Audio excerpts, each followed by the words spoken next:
In a world where insanity reigns supreme and safety pin manufacturers are running out of metal for the diapers of the leftists, it's comforting to know an ancient, fat, long-haired, bearded reprobate has your mind in mind. Ladies and gentlemen, boys and girls, children of all ages, broadcasting behind enemy lines in occupied California. And despite every attempt by the SHR Media Network to revoke his shameless contract, we return to the bloviating Zeppelin's Berserk Bobcat Saloon. I have come here to chew bubblegum and kick ass. And I'm all out of bubblegum.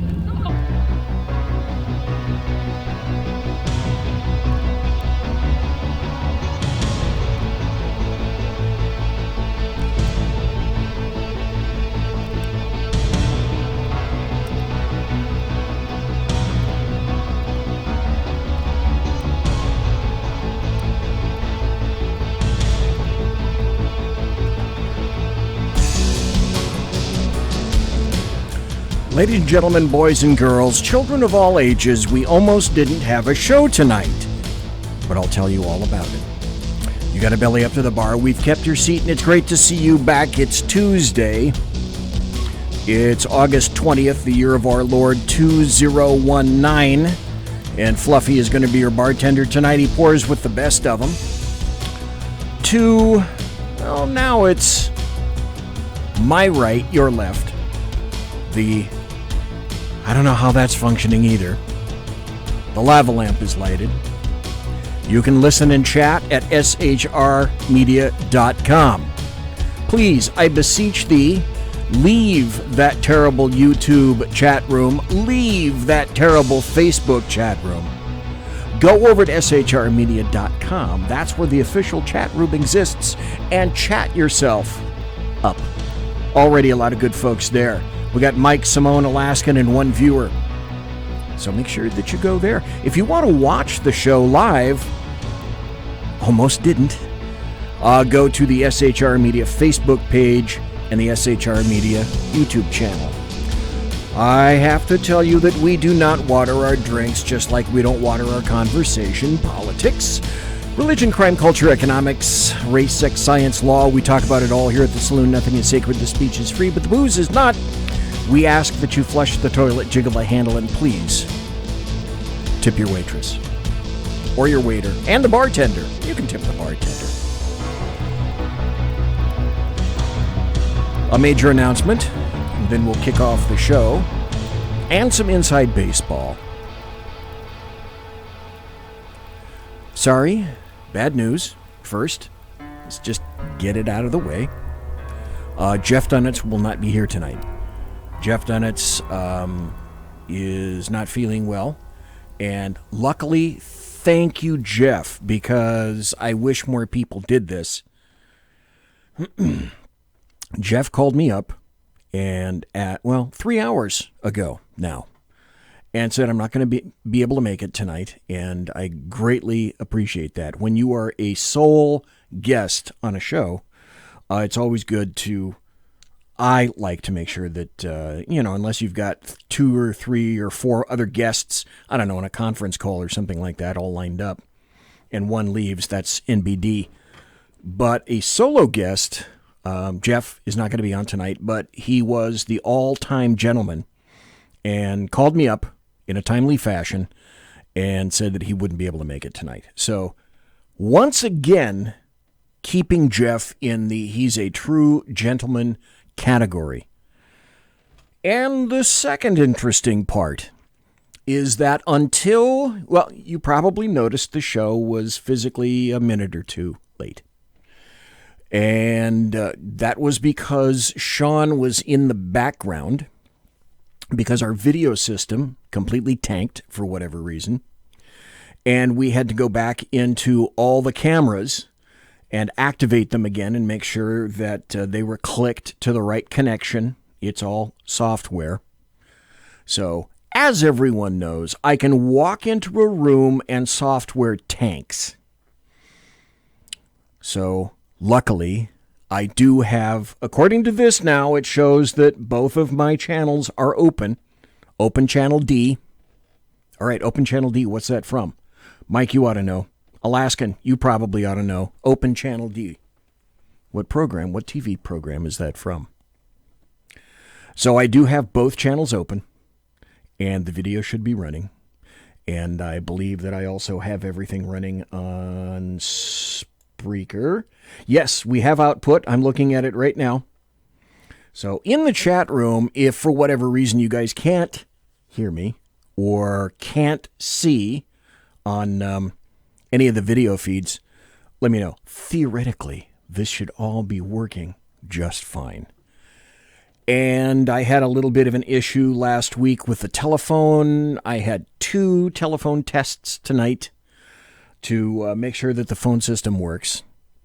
So because Jeff is not here, what we're going to do is this. The phone line is open all night. I should tell you this. Instead of Jeff, I have a ton of stories. I've got tons of audio. Now, the second hour is, let's see, where is it? The second hour is going to be this. This is an SHR Media Network special report.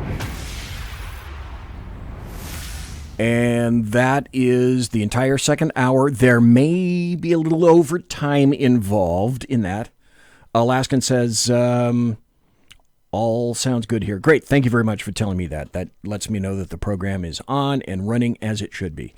The topic for the second hour in the SHR Media Special Report is red flag laws.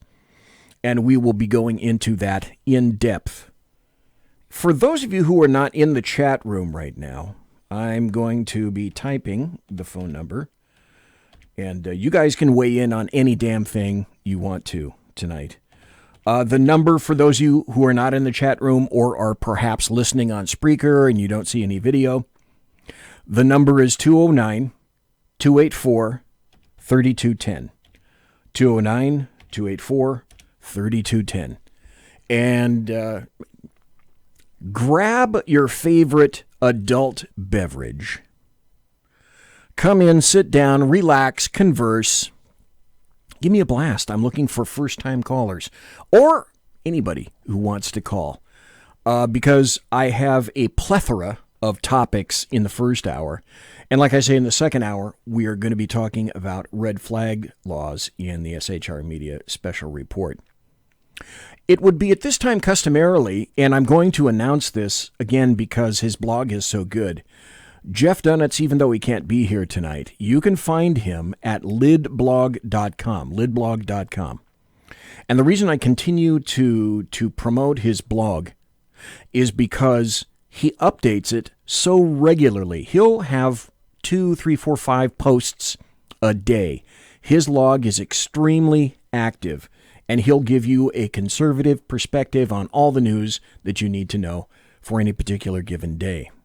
So go to lidblog.com. As a matter of fact, I'm looking at it right now. His top story is, this is interesting, Jews who vote for Democrats are committing Jewicide. And that is a reference to what Trump tweeted a little bit earlier. He said, Jews who vote Demorat show a lack of knowledge or great disloyalty. I would tend to completely agree with that. A new story just came out today, and it's from John Solomon. And I'm going to play the audio for this because it has the potential to be a real game changer. And John Solomon, by the way, is he writes for The Hill, and he has great information. He has consistently been covering what's been going on with Mueller, what's been going on with the soft coup against America, and I fervently believe that. I have believed that for the past 2 years, ever since late 2016, and most def since the beginning of 2017. Opinion piece by John Solomon. Behind the scenes, some major events were set in motion last autumn that could soon change the tenor in Washington, at least as it relates to the debunked Russia collusion narrative that distracted America for nearly 3 years. It was in September 2018 that President Trump told my Hill TV colleague Buck Sexton and me that he would order the release of all classified documents showing what the FBI, the Department of Justice, and other U.S. intelligence agencies might have done wrong in the Russia probe. About the same time, the House Permanent Select Committee on Intelligence, under then-Chairman David Nunes, voted unanimously to send 53 non-public transcripts of witnesses in its Russia review to the Director of National Intelligence for declassification. So what happened after that is the documents, the transcripts, were delivered in November. Now, nearly a year later, neither release has happened. And that's John Solomon writing that. To put that into perspective, it took just a couple of months in 2004 to declassify the final report on the September 11th, 2001 terror attacks after a presidential commission finished its work, which contained some of the nation's most secretive intelligence revelations. But the long wait for transparency may soon end, John Solomon writes. The foot-dragging inside the intelligence community that occurred under now-departed DNI Dan Coates and his deputy Sue Gordon could halt abruptly. That's particularly true if Trump appoints a new IC, that's an intelligence community sheriff, such as former House Intelligence Committee Chairman Pete Hoekstra, a Republican from Michigan, the current ambassador to the Netherlands, or longtime national security expert Fred Fleitz. Likewise, the president has an opportunity to speed up and organize the release of declassified information by simply creating an Office of Transparency and Accountability inside his own White House, run by a staffer empowered at the level of a formal assistant to the president. That would prevent intelligence agencies from continuing their little game of public keep away. And that's been going on, as far as I'm concerned, far too long. So Devin Nunes, who helped to unravel the Russia collusion farce, has identified what he calls 5 buckets of information that he'd like to see released. One of those buckets, the FBI's interview reports on Bruce Orr's cooperation. Now, that was released last week, not through a Trump declassification order, but through litigation brought about by Judicial Watch. Tom Fitton's Judicial Watch had to sue the United States to get information. The government wouldn't give it up, so he sued the government to get the information that we should have. John Solomon, oh, by the way, it was heavily redacted. You should not be shocked at that.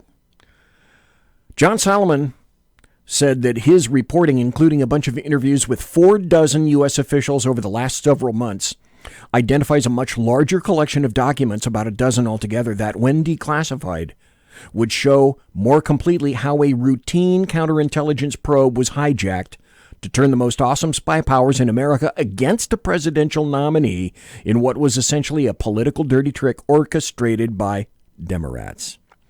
Now, John Solomon lists the documents that he believes have the greatest chance of rocking Washington if they are, in fact, declassified. And what he's relating to is the Inspector General, or the IG report, that's potentially coming up by Horowitz. Horowitz released another IG report maybe a year and a half ago. Now, the IG report and the Inspector General himself doesn't have teeth. He can make recommendations, but any actionable information has to come from Congress itself. Imagine that. But what this does is lends clear credence to what I believe. I've said it now, and finally, I was just listening tonight. The people on Fox News have been saying this. Hannity's kind of been saying it for a while. But I have been saying since early 2016 and perhaps even 2015 that what we have here is a soft coup against a presidential nominee, a president-elect, and a sitting president. If this comes out, and there has been much speculation about Obama's... It's interesting. Today, I was listening to a number of TV channels and cable channels, including CNN. And there is speculation, even on CNN, as to just what is, and this is the proper question, just what was Obama's role into all of this, especially in terms of counterintelligence.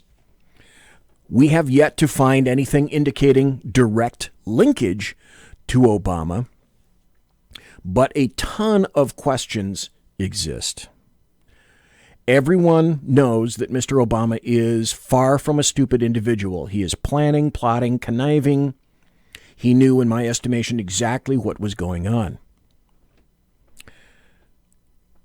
Coupled with the fact that, as I've said for quite some time, questions need to be answered. One of the biggest questions that was revealed early this year, late last year, and again, I did an entire show on this, is do you remember the spy that was in the office of Dianne Feinstein? Dianne Feinstein and her husband have been China lovers for quite some time.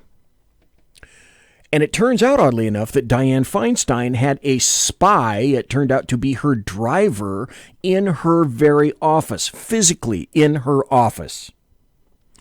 And over a period of a number of years, you can bet that he shared information with China because he was such a close comrade to her.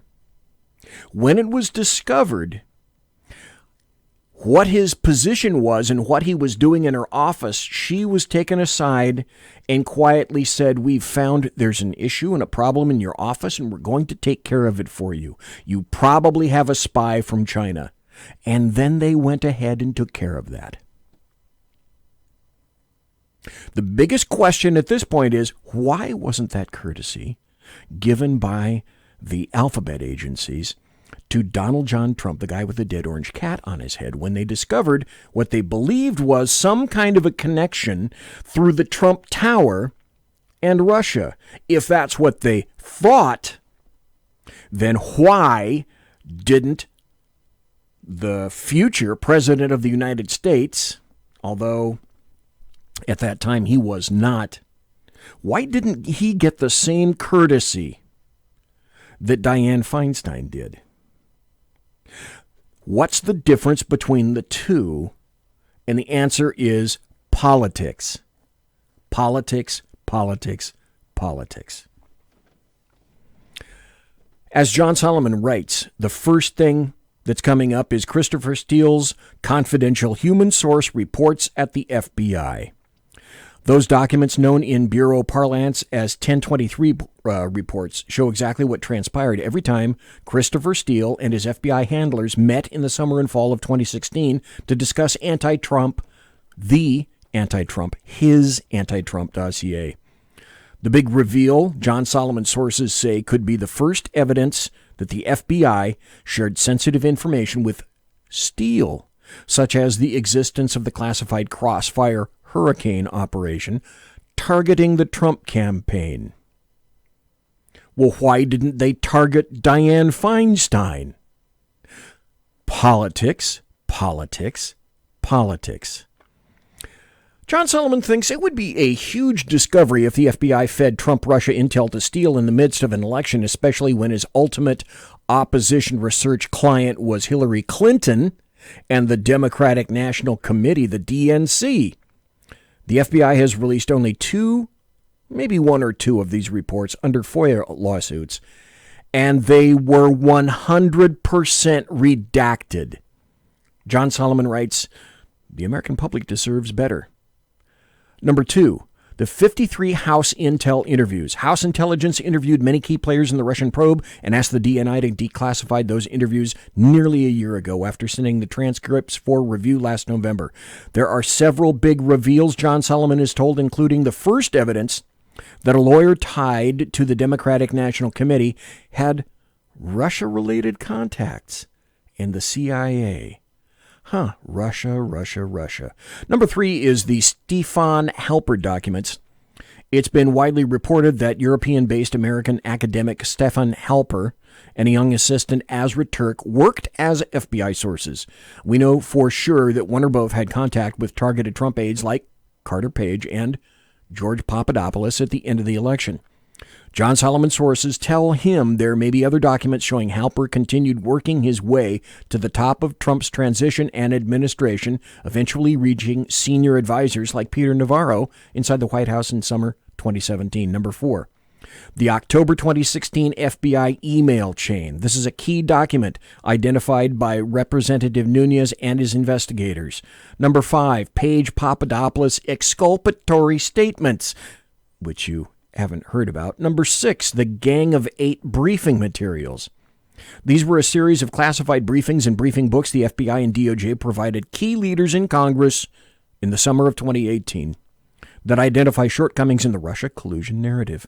Number 7, the Steele spreadsheet. John Solomon wrote recently that the FBI kept a spreadsheet on the accuracy and reliability of every claim in the Steele dossier. According to John Solomon sources, it showed as much as 90% of the claims could not be corroborated. Yet that was the dossier that the FBI decided to take to a FISA court to acquire a warrant for counterintelligence and spying on members linked to the Trump campaign. Number 8, the Steele interview. It has been reported and confirmed the DOJ Inspector General interviewed the former British intelligence operative for as long as 16 hours about his contacts with the FBI. Number 9, the redacted sections of the third FISA renewal application. Number 10, records of allies' assistance. Multiple sources have said a handful of U.S. allies overseas, possibly Great Britain, Australia, and Italy, were asked to assist FBI efforts to check on Trump connections to Russia. Members of Congress have searched recently for some key contact documents with specifically British intelligence. John Solomon sources say these documents might help explain Attorney General Bill Barr's recent comments that the use of foreign intelligence capabilities and counterintelligence capabilities against an American political campaign to me is unprecedented, and it is a serious red line that has been crossed. So I think there's poop to come. And I guess I can't put it in better words than that. Women in America. It's an amazing story, really. Only in this country could it have happened. Ilhan Omar has an awful lot to be grateful for. But she isn't grateful. Not at all. After everything America has done for Omar and for her family, she hates this country more than ever.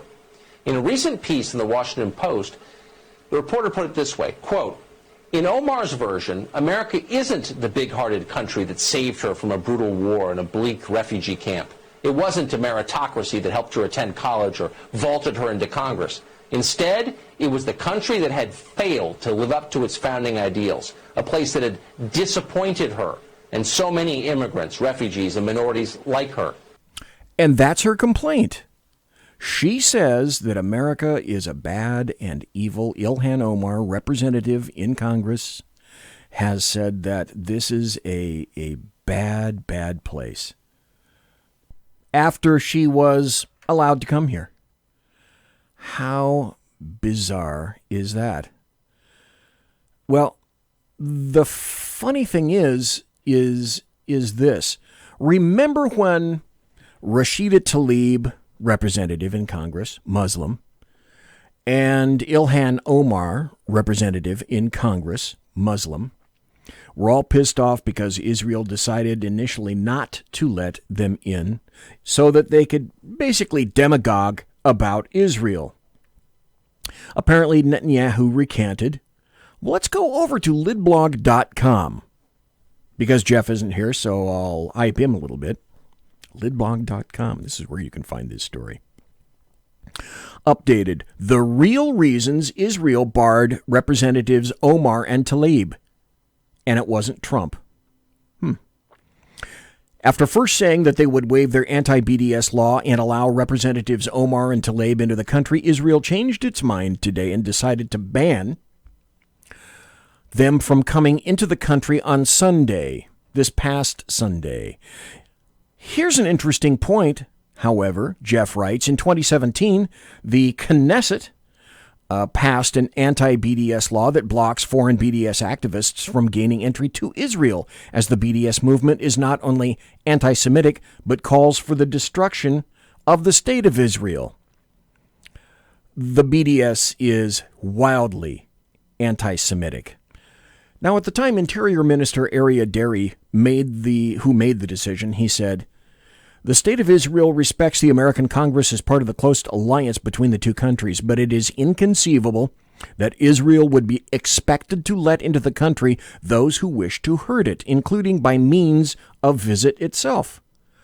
So I guess the big question, Jeff didn't ask this, but I am to you right now, is does Israel as a sovereign state have the ability to determine who comes into the country and who doesn't? I say most definitely they do. I think we've got Mike on the line. Mike, how are you tonight? I'm doing fine, BZ. That's a great question. Another great question is, this is all leading us back to the whole Russiagate thing. How long? We know that he's being accused of something that he never did, but we know two people that do have deep ties to at least some people in Russia, and that's the Clintons, right? So possibly going further back than I think, but going as far back as that dopey reset button she tried to pull out. Remember that? Yeah, I do. And it was labeled incorrectly, obvious. Oh, God, that's a story for another day. But again, the Clintons have definite ties to Russia, and then they're sitting there trying to obfuscate it and saying that Trump has the ties to Russia, and they're saying, well, he had this deal that didn't go through. Well, the deal didn't go through. That's the point. The deal never went through. That is very true. I'll tell you what, Mike, I got to go to a break. If you want to hang on the phone, we'll chat a little bit about that a little bit further, and I will go also further into the Jeff Dunnett's article about Tlaib and Omar. So you're welcome to hang on the line. But in the meantime, because it's the bottom of the hour, I got to go to a break. You're listening to the Bloviating Zeppelin's Berserk Bobcat Saloon radio show, live and direct right here on the SHR Media Network. If you happen to be on YouTube or you happen to be on Facebook and you're wondering where the chat room to be is, come on over to shrmedia.com. That's where the chat is at right now. Conservative media done right. You're listening to the SHR Media Network. For 50 years, I've seen the American people blinded by corrupt politicians, a lapdog media, and deceptive Islam. The one thing the elites fear is one man with a cane. I'm Dave Milner. Join me through Spreaker, iTunes, and SoundCloud, through SHR Media and the Western Free Radio Network, for half a century of experienced perspective on political and social issues, weekly on The Unpleasant Blind Guy. And catch me on Jeff Mitchell's EDL Radio on blogtalkradio.com. There's no surrender, ever. Because truth is not always pleasant. It's your business diva here, Melanie Collette. I am inviting you to a front row seat as I discuss some of the most intriguing details of wealth and finance with today's movers and shakers in the world of business. Listen in and discover financial truths on a global, domestic, and household scale. Uncover topics that will impact your wallet today and in the future.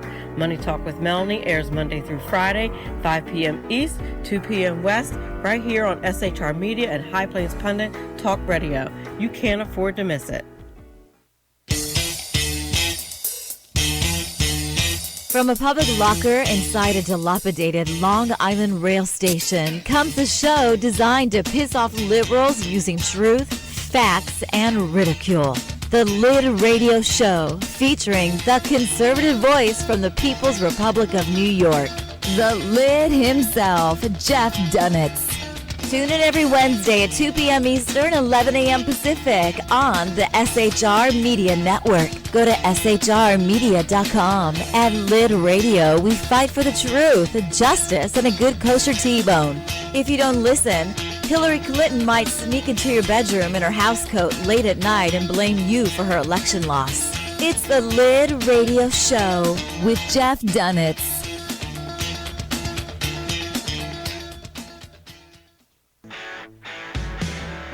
Hey girls, Carry Girl Gear is here. More and more women every day are concealed carrying, participating in competitive shooting, and getting firearms training. It's not a boys' club anymore, and we don't have to shop in their stores anymore either. Finally, a cool and unique clothing line just for women. Dope tees and hats for the patriotic concealed carry and 2A girl. So what are you waiting for? Go check out carrygirlgear.com today.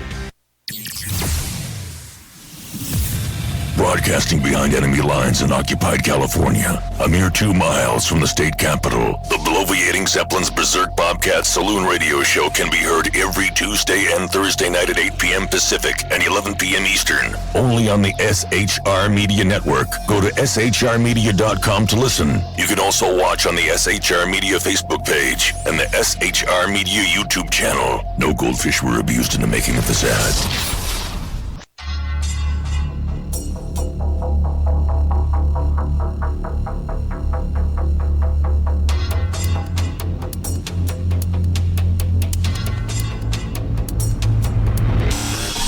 New show on the SHR Media Network, Sackheads Against Tyranny.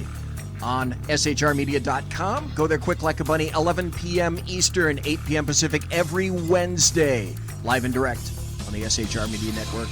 shrmedia.com. Be there.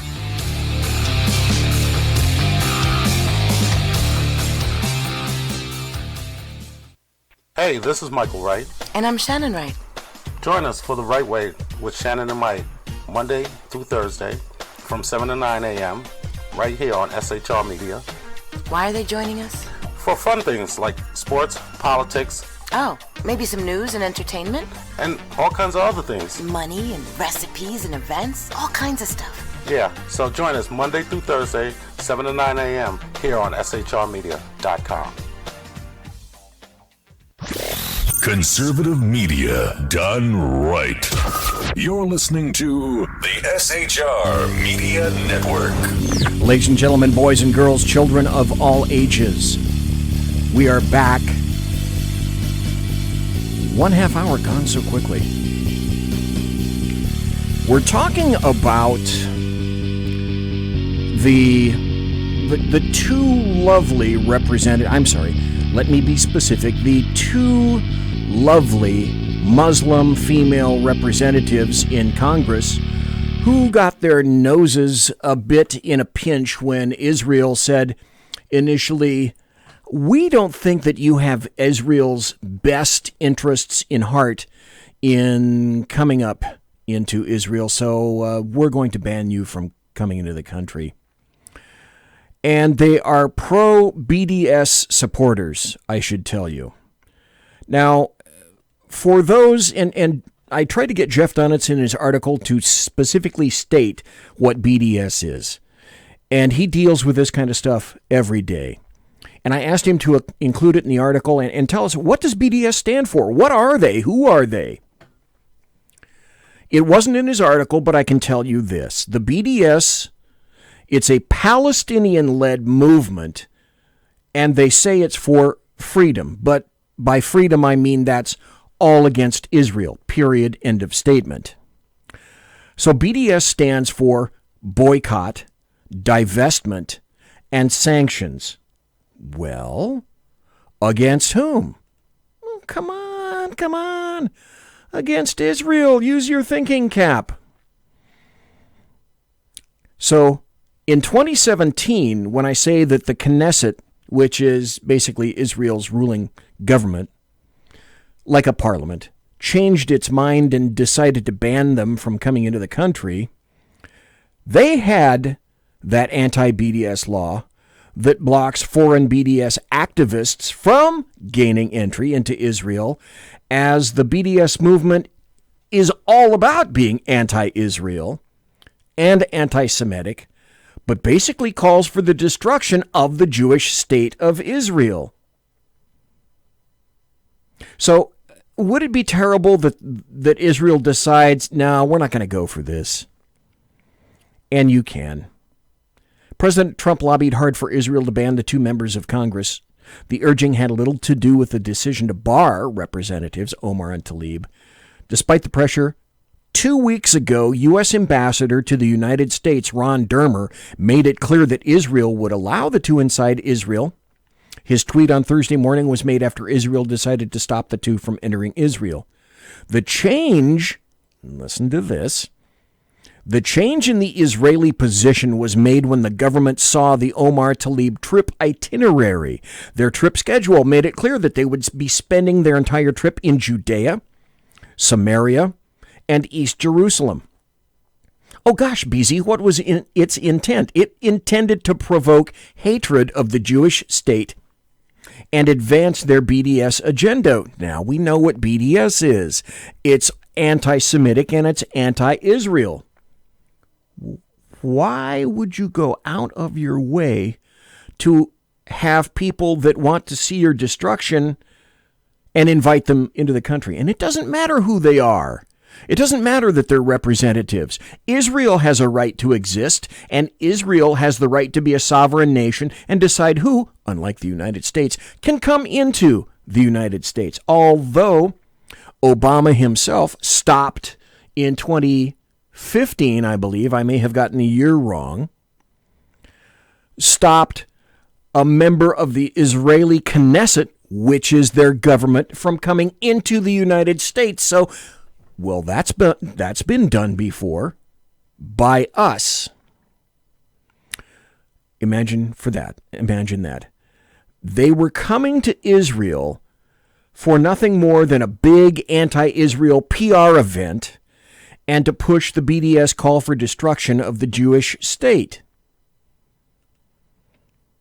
Now, it shouldn't take anybody with an IQ over 5 to see the linkage now when we're talking about this. Mike, I'll get to you if you're still on the line. I'll get to you right after this story. This is from the Jerusalem Post. This, to me, screams massive linkage. Ilhan Omar now, Rashida Tlaib now, hint at cutting aid to Israel after entry denied. Stop. Does anybody think that wasn't the original intent anyway? That they weren't going to do that all along? Jack Alexander says 2016. Thank you very much. Appreciate that. I was 1 year off.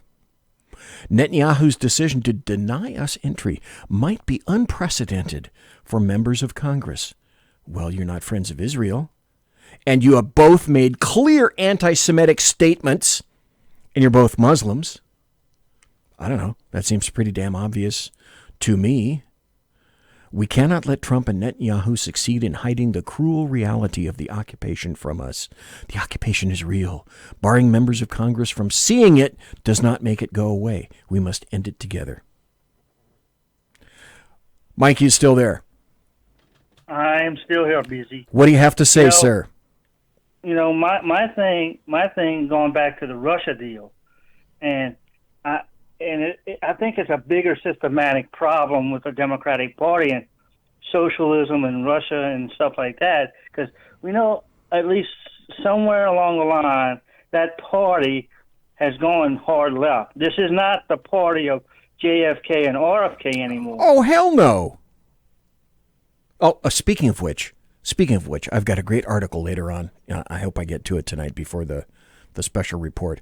How Biden said that MLK and RFK were killed in the mid-'70s. No, 1968. I was there. I lived through it. But yeah, this is the part, and all you got to do is look at that dais on those nights that the candidates are on the Democratic stand. We got two outright socialists in Hiawatha, Warren there, and Sanders, and some of them that don't want to admit it, but we all know they are, that are socialists as well. So they've got a serious problem in the fact that party has gone so far left that even the Reagan Democrats aren't going to vote for them, anymore. Yeah, that's absolutely correct. Absolutely. Well, thank you, Mike. I appreciate that, sir. Thanks for the points. Because we're going to go back to Tlaib. Here's Representative Ilhan Omar saying that, Israel isn't a democracy, and it's not an ally of the United States. Last year, the Netanyahu government refused entry to American citizen Catherine Frank and my friend Vince Warren, who had arrived on a human rights mission. All of these actions have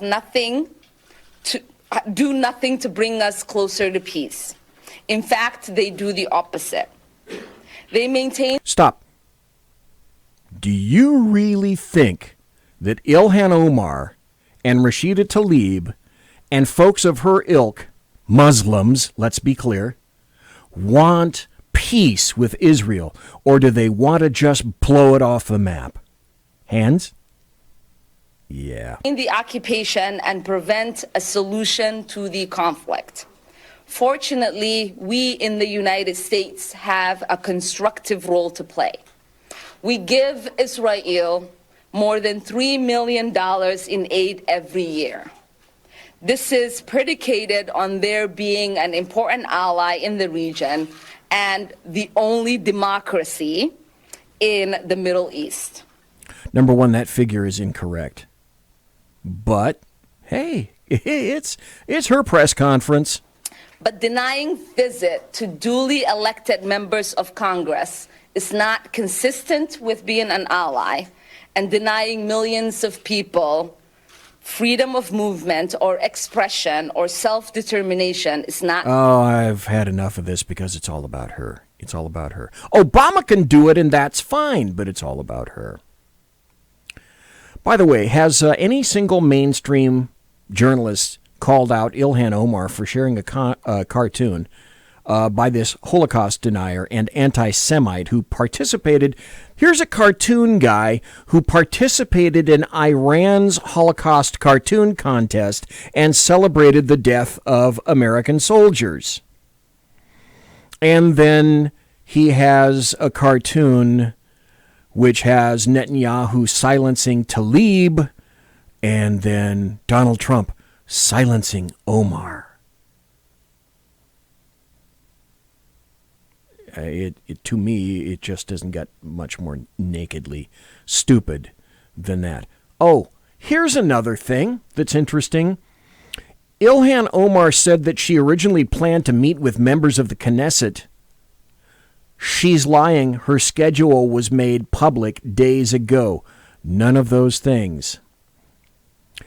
There's in my Twitter feed, @BZEP, a tweet in there where you can find copies of her full schedule published by her office, where there's no such plan for a single meeting with members of the Knesset or Israeli security officials.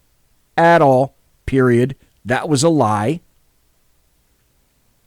So it was nothing more than a PR attempt on Israeli soil to take Israelis' face and push it into the mud in front of them, nakedly. This is interesting, however. Bill Maher calls BDS a bullshit purity test. And now Rashida Tlaib is calling for a boycott of Bill Maher. This is interesting. So last Friday night, Bill Maher began his show's panel by asking if it was fair to boycott, this is BDS, boycott, divest, and sanction Israel in the wake of the clash between the Israeli government and Omar and Tlaib. They are clear pro-BDS members of Congress. They have a continuing history of anti-Semitic rhetoric, period. Well, his three panelists at that time just kind of danced all over the question. So Bill Maher decided that he was going to take it upon himself to kind of answer that question, since everybody else really wasn't. He said, quote, "It's a bullshit purity test. BDS is a bullshit purity test by people who want to appear woke but actually slept through history class. It's predicated on this notion, I think, that Jews in Israel are mostly white, that Palestinians are browner, so they must be innocent and correct, and the Jews must be wrong, as if the occupation came right out of the blue, that this completely peaceful people found themselves occupied. Forget about the intifadas and the suicide bombings and the rockets and how many wars. And that was a quote from Bill Maher. Former Vice President Joe Biden said Saturday that he was vice president during a mass shooting last year in Parkland, Florida, even though it occurred more than a year after he left office. Quote, "Those kids in Parkland came up to see me when I was vice president," Biden told reporters on Saturday, according to Bloomberg News. He had reportedly been speaking on gun violence, particularly calls to action by people impacted by mass shootings. So wait a minute. We segued over to Joe Biden. Isn't it funny? Allies and friends in the campaign of Joe Biden have been kind of thinking about the idea of altering the former vice president's schedule in an effort to reduce the gaffes that he makes. This is also interesting, I find. There's another poll that just came out, Fox News poll. Biden still leads the Democratic race, but Elizabeth Pocahontas Warren has now climbed into second spot. Biden was, he ran between like 33 and 31% in July and March of 2019. Now he's at 31%. Now Elizabeth Pocahontas Warren was running at 4% in March 2019 to 12% in July 2019. And now she's at 20%. Number two to Joe Biden. Sanders, he was looking good at 23% in March. He wasn't looking very good in 15% in July. Now he's at 10%. And Kamala Harris, 8% in March, 8% in July, 8% now. Imagine that. Here's the connection. I believe that there is a connection between Hillary Clinton and Kamala Harris.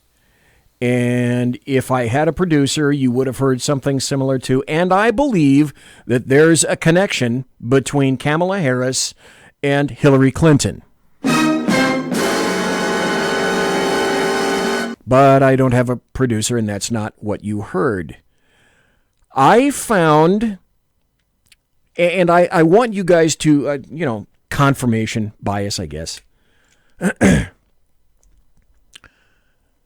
I find that Hillary Clinton was about as likable, as I used to say. She's about as warm and fuzzy and likable as an eastern diamondback rattlesnake.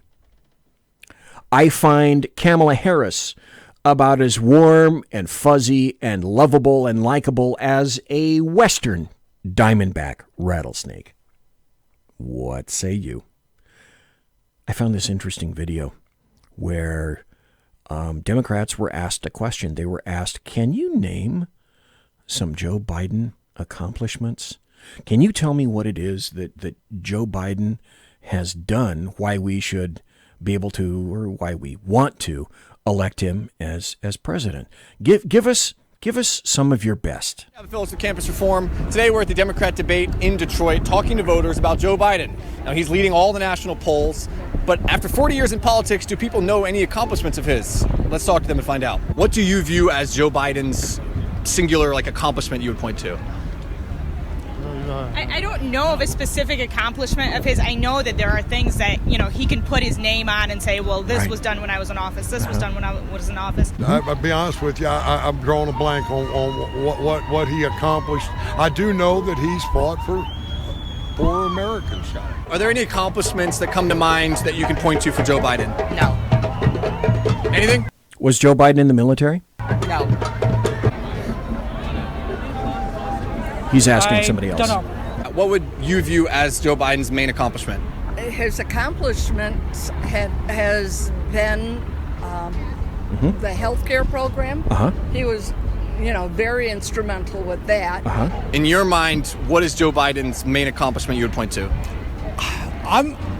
You know, I don't know if I have an answer for that. Tangibly, though, if a person who was undecided were to ask you what's the main thing you can point to as Joe Biden's singular accomplishment, what would you point them to? Well, I think his, years of service, but more recently, I think he served with very much distinction with Obama. And what would you say you view Joe Biden's main accomplishment as having been in his career? Okay, so Joe Biden is older and he has gray hair. That's an accomplishment. Well, fuck, so do I. I think he's an honest and a decent man, and that to me speaks volumes. Okay. I mean, he was a segregationist, so. But, I say him and Obama passed some bills for vets that I like. Being vice president. I mean, he's been there a long time. He's got staying power. Right. Well, I think his greatest accomplishment was being the vice president for Obama. Wow. His background, I don't know. I mean, I really wasn't prepared for that question. Yeah, his best accomplishment, his greatest accomplishment was that he had a job. Clearly. I see Joe Biden, he, at the best, he's a flip-flopper because it's like, what is my best interest right now to act like I want to do this, act like I want to do that, but he flip right back the next day. What's the biggest issue for you as a Democrat voter? Ability to elect somebody that can defeat Trump. I mean, at this point, it's still the economy. Climate change, I have kids, and not too many politicians is, speaking up about this. I would say health care. I would say health care. Legalization of marijuana.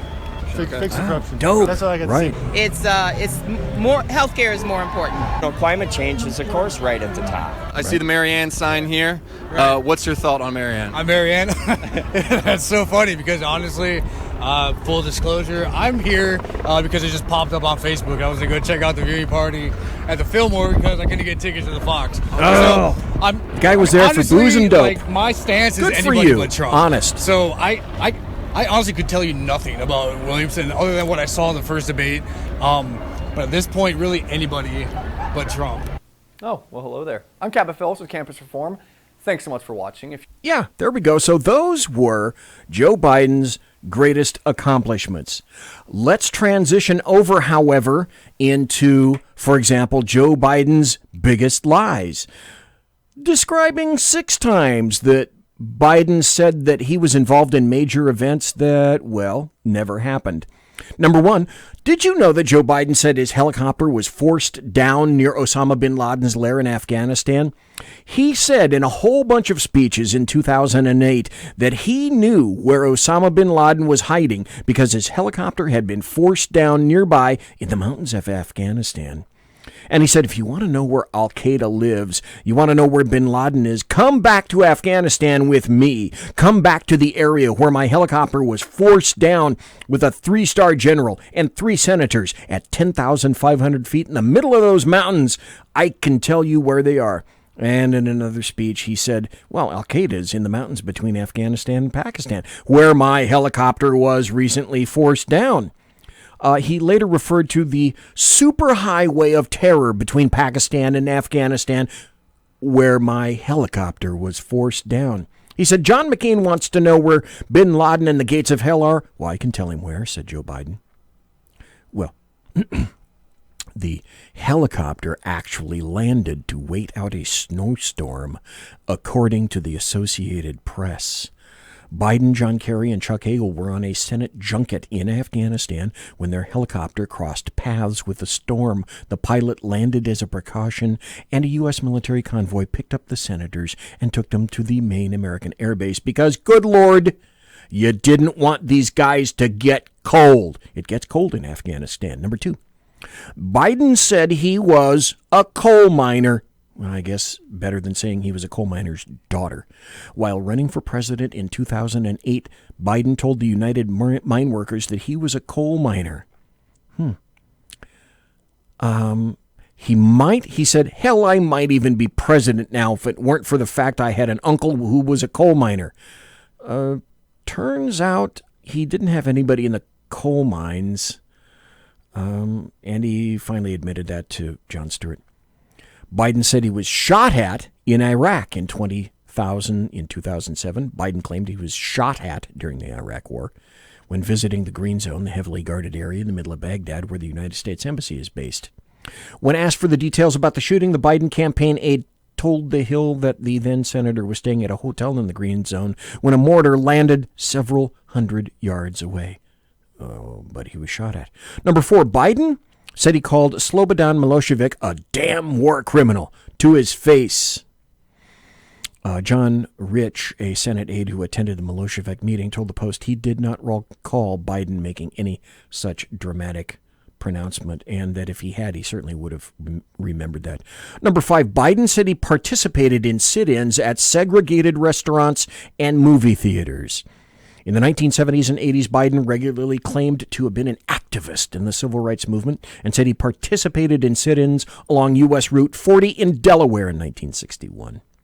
He also claimed that he organized a boycott of a segregated restaurant in Wilmington called The Pit when he was in high school after the restaurant refused to serve a black member of his football team. I organized a civil rights boycott because they wouldn't serve black kids. One of our football players was black and he went there and he said they wouldn't serve him. And I said to the others, hey, we can't go in there. So we all left, said Biden.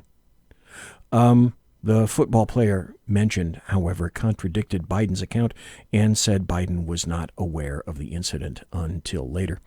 Number 6, Biden said he criticized President George W. Bush during lengthy private meetings in the Oval Office. Now, Joe Biden claimed in 2009 that he spent a lot of hours alone with President George W. Bush and bluntly rebuked the president over his foreign policy decisions. He said, I remember President Bush saying to me one time in the Oval Office, this is Biden telling CNN, well, Joe, he said, I'm a leader. And I said, Mr. President, turn around and look behind you. No one is following. Bush aides told Fox News in 2009 they did not recall Biden ever meeting alone with the president or making such a comment. The president, this is great. This is a great comment to end the first hour on. The president would never sit through 2 hours of Joe Biden. Candida P. Wolf, Bush's White House liaison to Congress, told Fox News, I don't ever remember Biden being in the Oval Office. He was such a blowhard on all that stuff. There wasn't a reason. I love this. There wasn't a reason to bring him in. Conservative media done right. You're listening to the SHR Media Network. Hey, this is Michael Wright. And I'm Shannon Wright. Join us for The Right Way with Shannon and Mike, Monday through Thursday from 7 to 9 a.m. right here on SHR Media. Why are they joining us? For fun things like sports, politics. Oh, maybe some news and entertainment? And all kinds of other things. Money and recipes and events, all kinds of stuff. Yeah, so join us Monday through Thursday, 7 to 9 a.m. here on shrmedia.com.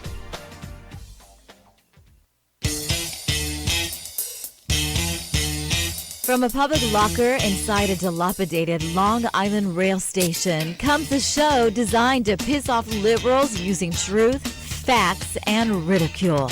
The Lid Radio Show, featuring the conservative voice from the People's Republic of New York, the Lid himself, Jeff Dunitz. Tune in every Wednesday at 2 p.m. Eastern, 11 a.m. Pacific on the SHR Media Network. Go to shrmedia.com. At Lid Radio, we fight for the truth, justice, and a good kosher T-bone. If you don't listen, Hillary Clinton might sneak into your bedroom in her housecoat late at night and blame you for her election loss. It's the Lid Radio Show with Jeff Dunitz.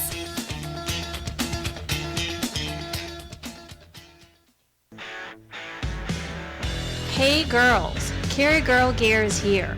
More and more women every day are concealed carrying, participating in competitive shooting, and getting firearms training.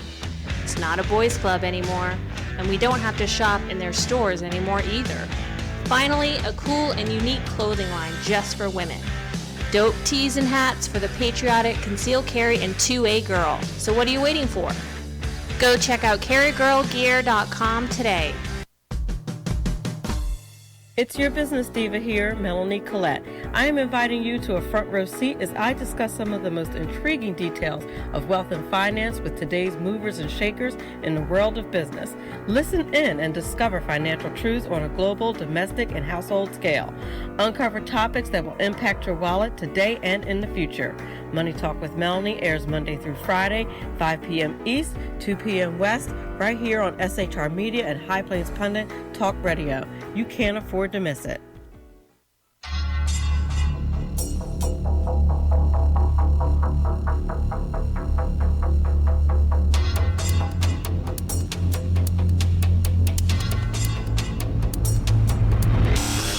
The new show on the SHR Media Network, Sackheads Against Tyranny.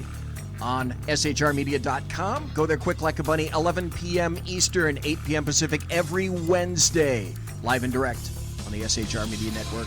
shrmedia.com. Be there.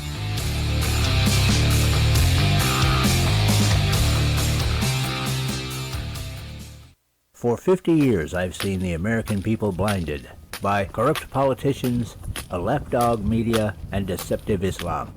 The one thing the elites fear is one man with a cane.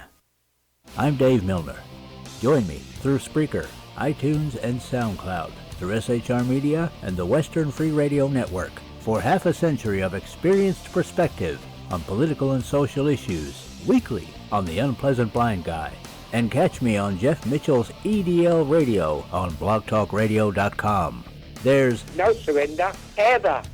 Because truth is not always pleasant.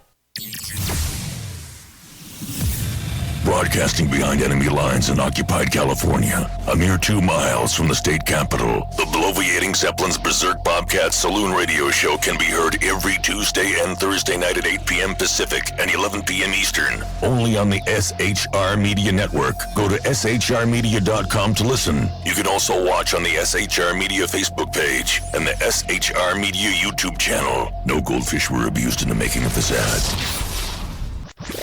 Conservative media done right. You're listening to the SHR Media Network. It's the second hour. Thanks for being here for the first hour. Unfortunately, Jeff Dunitz was not available to make it tonight. With luck, he'll be able to make it next week. I'm hoping that I might be able to get the underground professor this Thursday night and have him talk about not only impeachment information and what is constitutional and what isn't, but also to plow his brain in terms of California's recent law, which said that unless Trump reveals a minimum of either 3 to 5 years of taxes, that they're not going to put him on the ballot, which to me is clearly unconstitutional. And the Trump campaign and somebody else, they're already fighting that law. That's in the courts as well. To me, it's a complete non-starter. What is a starter tonight, however, is... This is an SHR Media Network special report.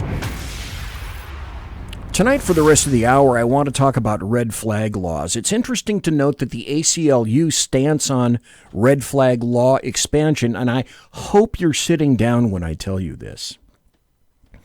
The ACLU stance is this. This is from Louise Melling, Deputy Legal Director of the ACLU.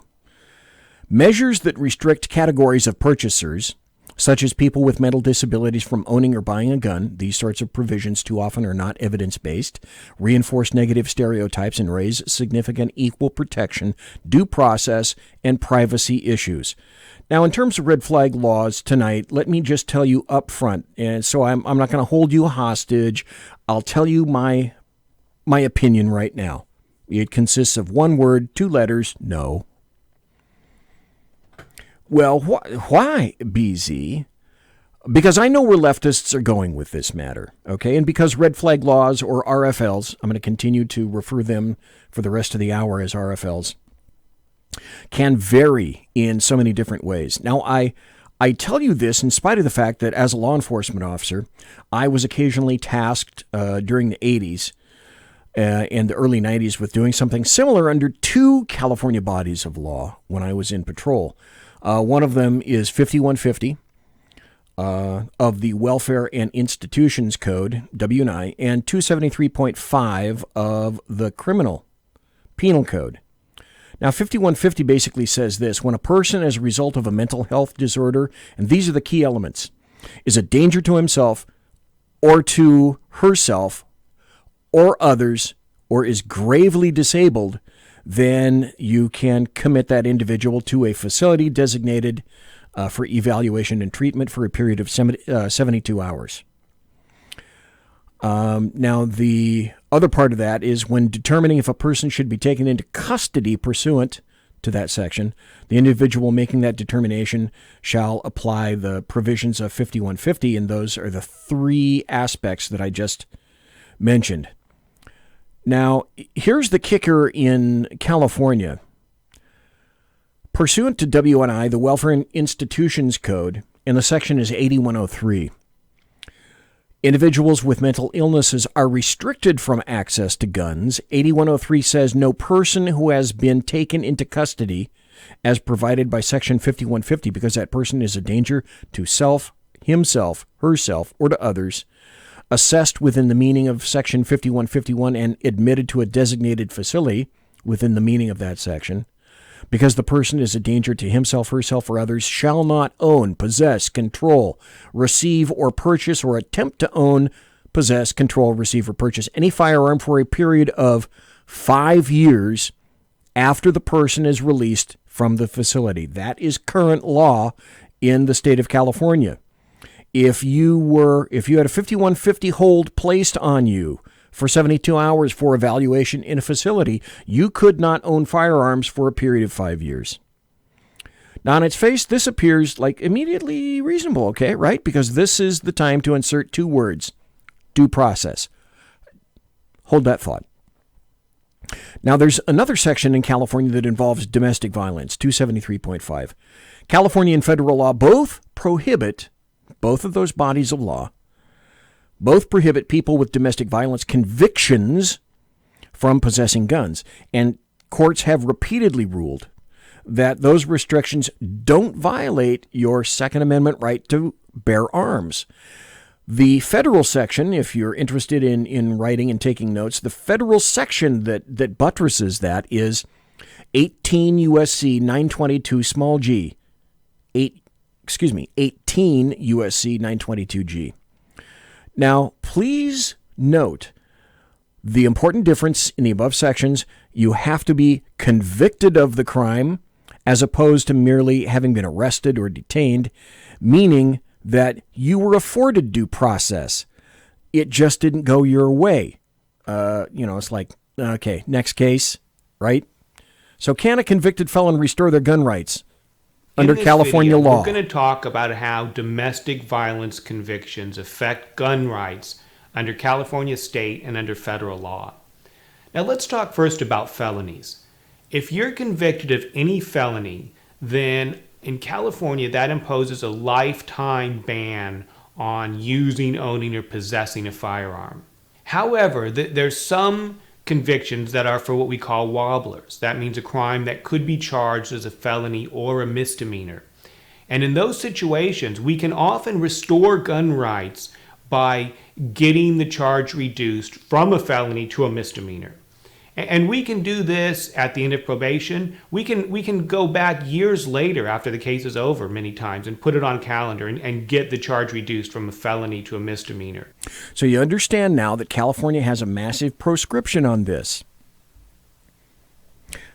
But there's a catch. See, if red flag laws stayed right there with what I would consider to be a few necessary adjustments, I wouldn't have really a massive amount of heartache if there were guaranteed aspects of due process mandated.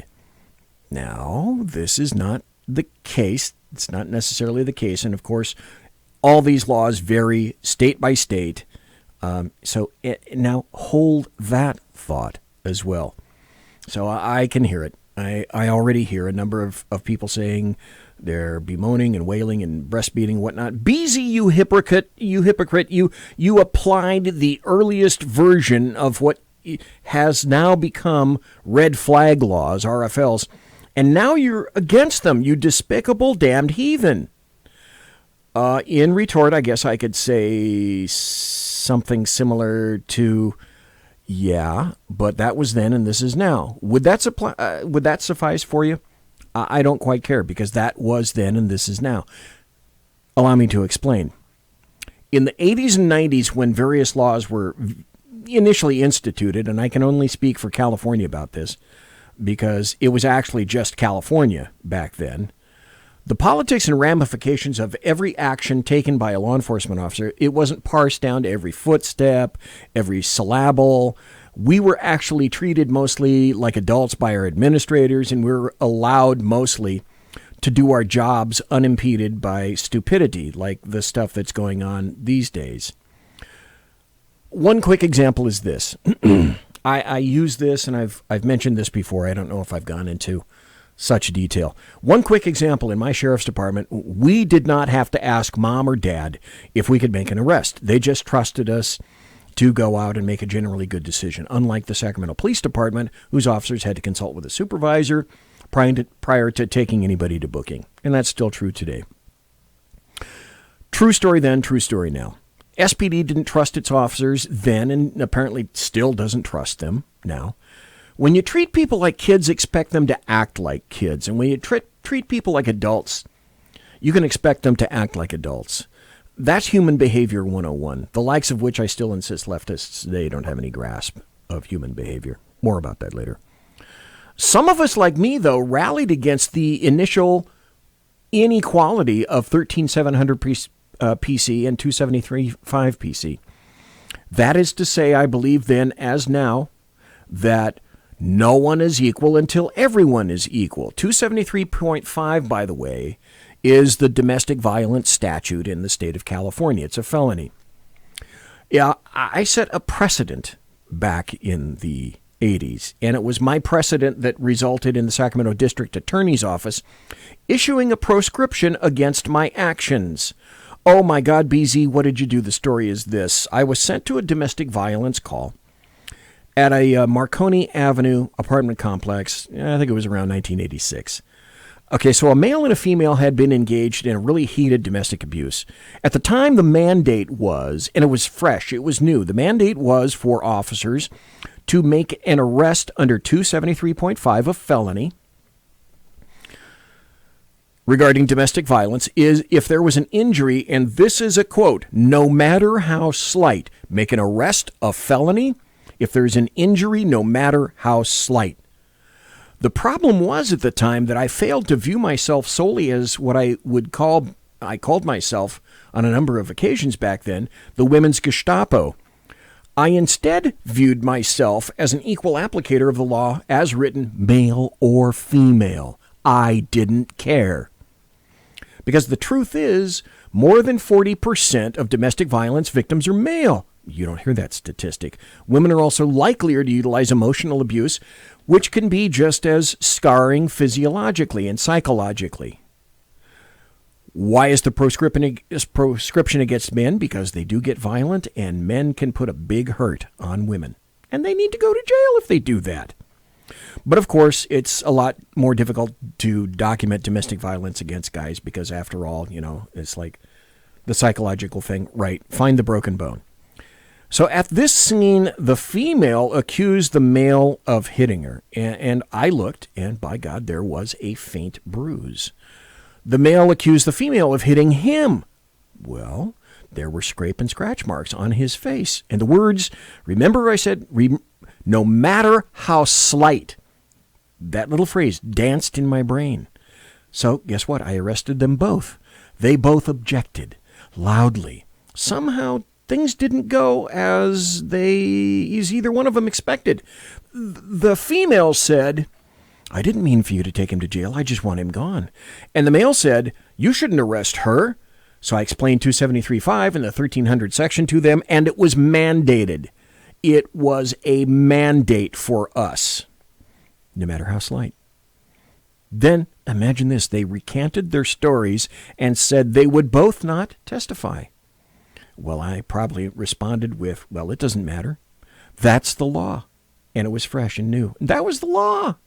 There was fresh evidence right in front of my face to indicate that they had both struck each other. Why should I only arrest one, the male, and not the other one? Evidence indicated they were both involved in physical violence.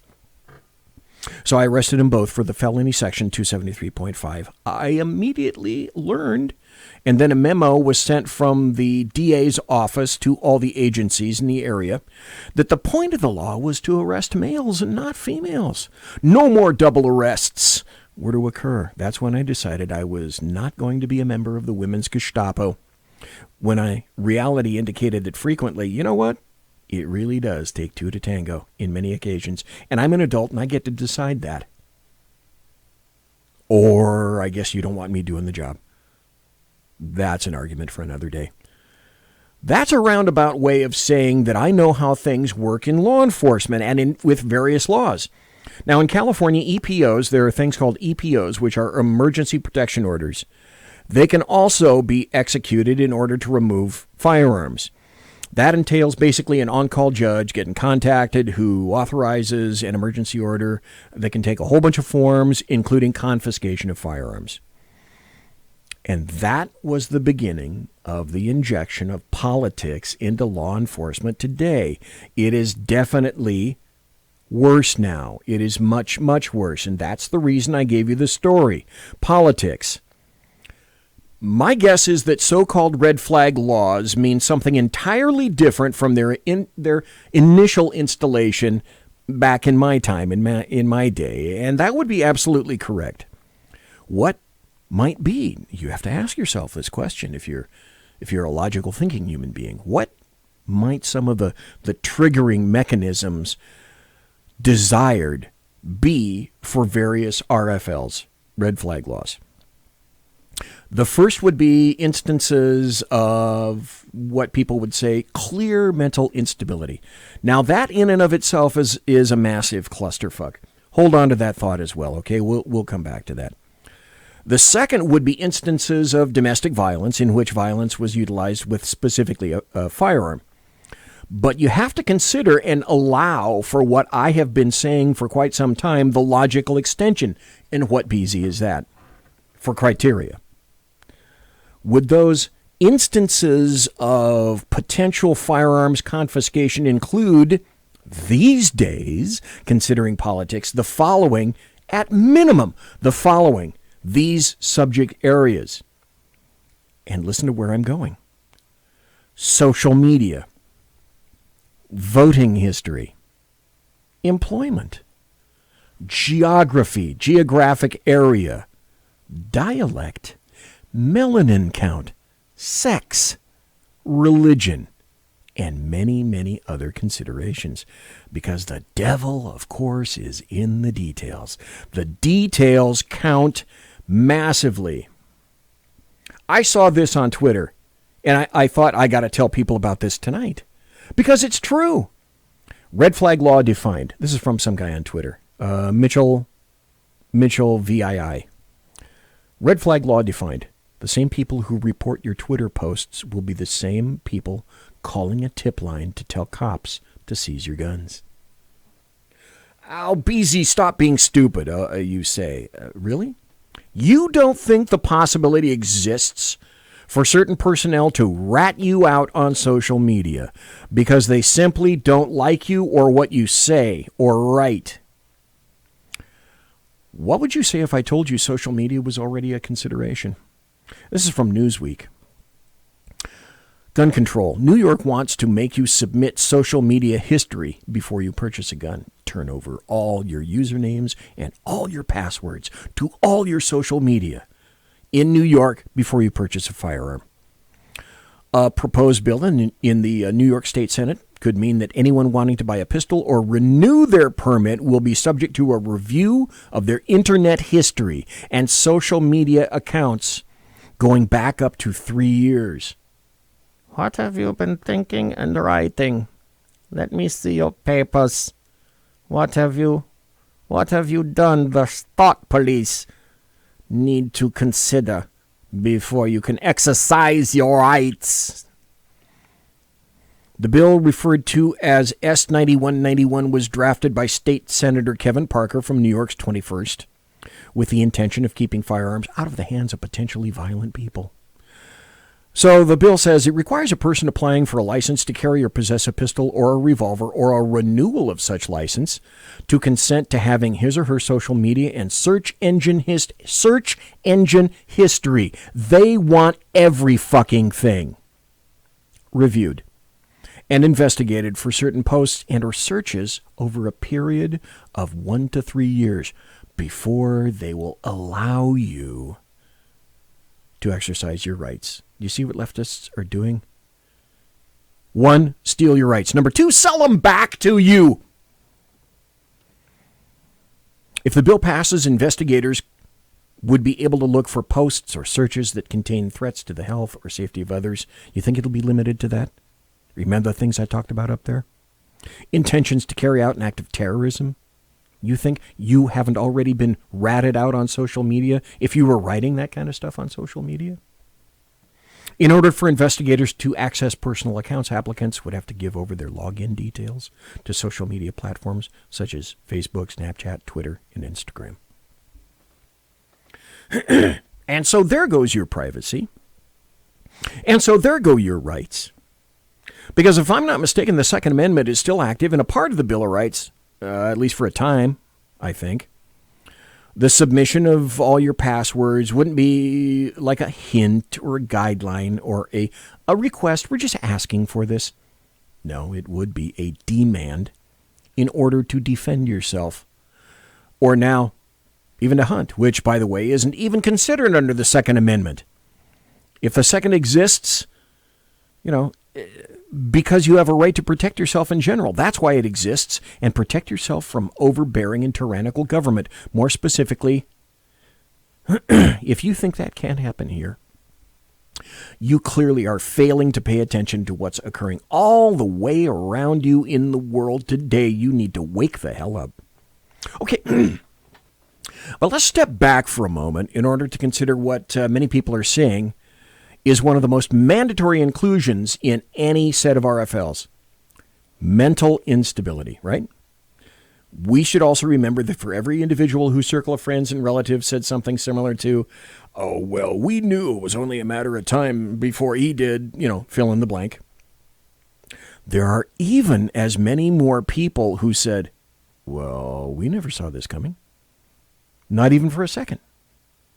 So after the spate of recent shootings, to include the shootings of the law enforcement officers, EBPs, or what I call emotions-based policies, do little to solve the problem. And statistically, I will tell you that at the end of this.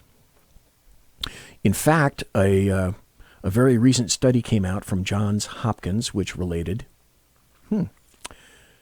California's background check law had no impact on gun deaths, Johns Hopkins study finds.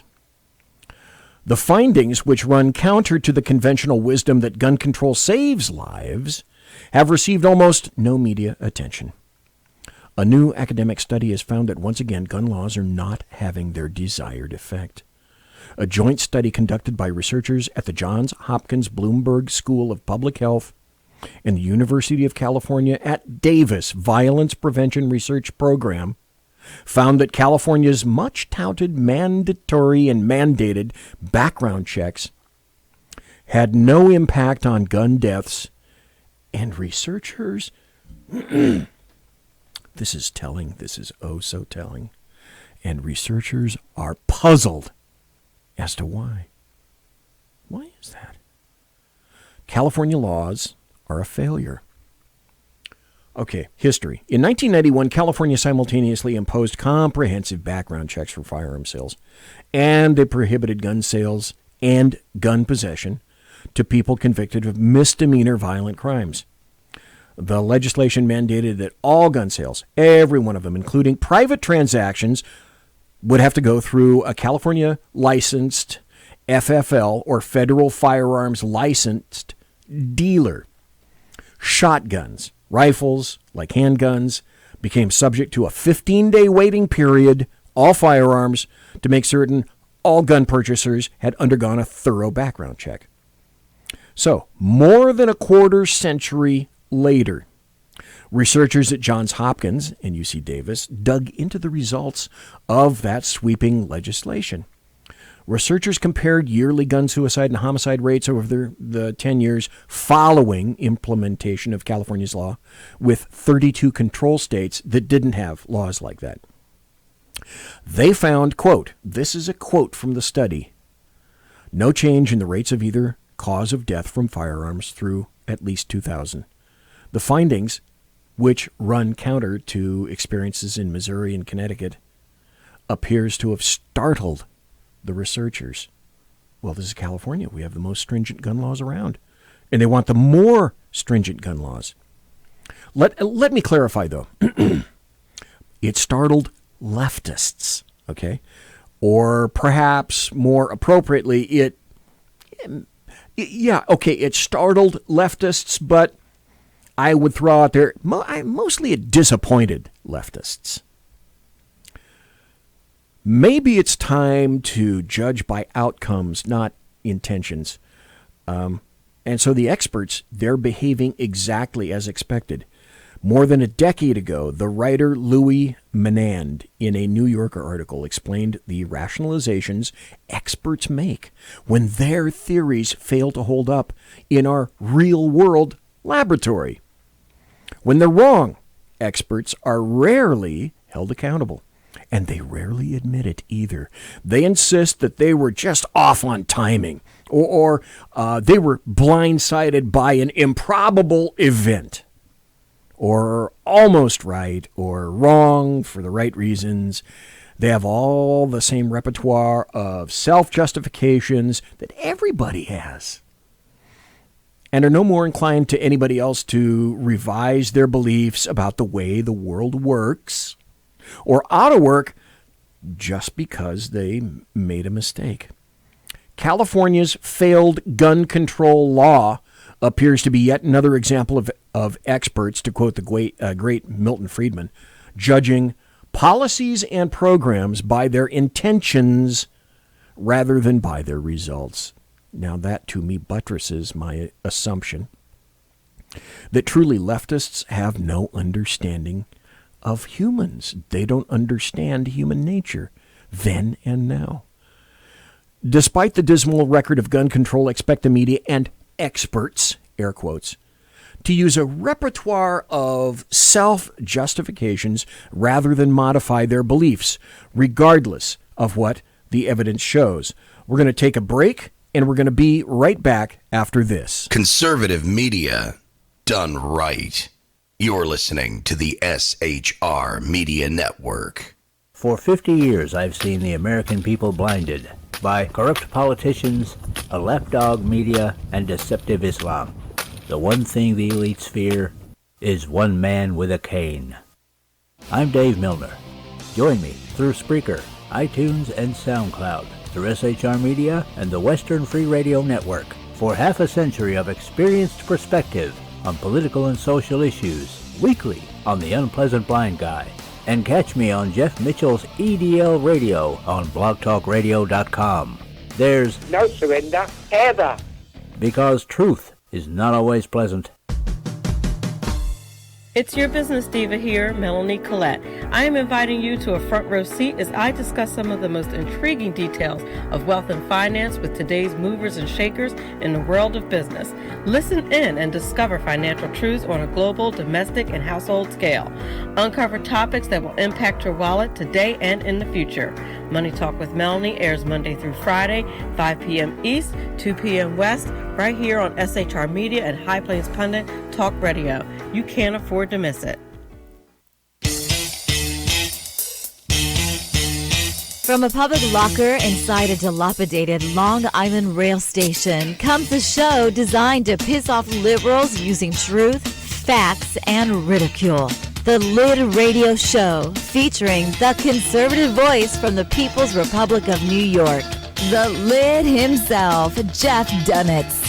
Tune in every Wednesday at 2 p.m. Eastern, 11 a.m. Pacific on the SHR Media Network. Go to shrmedia.com. At Lid Radio, we fight for the truth, justice, and a good kosher T-bone. If you don't listen, Hillary Clinton might sneak into your bedroom in her housecoat late at night and blame you for her election loss. It's the Lid Radio Show with Jeff Dunitz.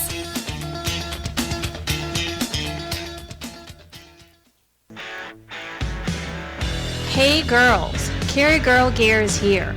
More and more women every day are concealed carrying, participating in competitive shooting, and getting firearms training.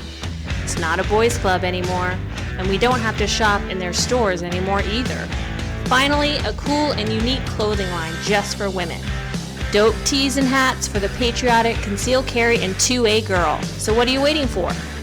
Go check out carrygirlgear.com today. Broadcasting behind enemy lines in occupied California, a mere 2 miles from the state capitol, the bloviating Zeppelin's Berserk Bobcat Saloon radio show can be heard every Tuesday and Thursday night at 8 p.m. Pacific and 11 p.m. Eastern, only on the SHR Media Network. Go to shrmedia.com to listen. You can also watch on the SHR Media Facebook page and the SHR Media YouTube channel. No goldfish were abused in the making of this ad.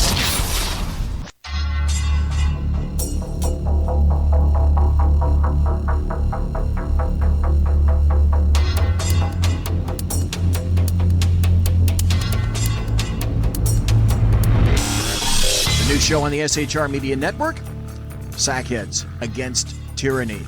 On shrmedia.com. Go there quick like a bunny, 11 p.m. Eastern, 8 p.m. Pacific, every Wednesday. Live and direct on the SHR Media Network. shrmedia.com. Be there.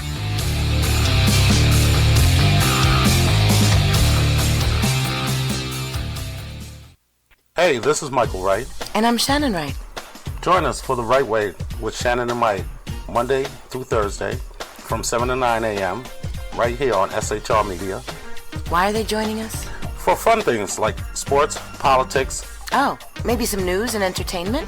And all kinds of other things. Money and recipes and events, all kinds of stuff. Yeah, so join us Monday through Thursday, 7 to 9 a.m. here on shrmedia.com. Conservative media done right. You're listening to the SHR Media Network.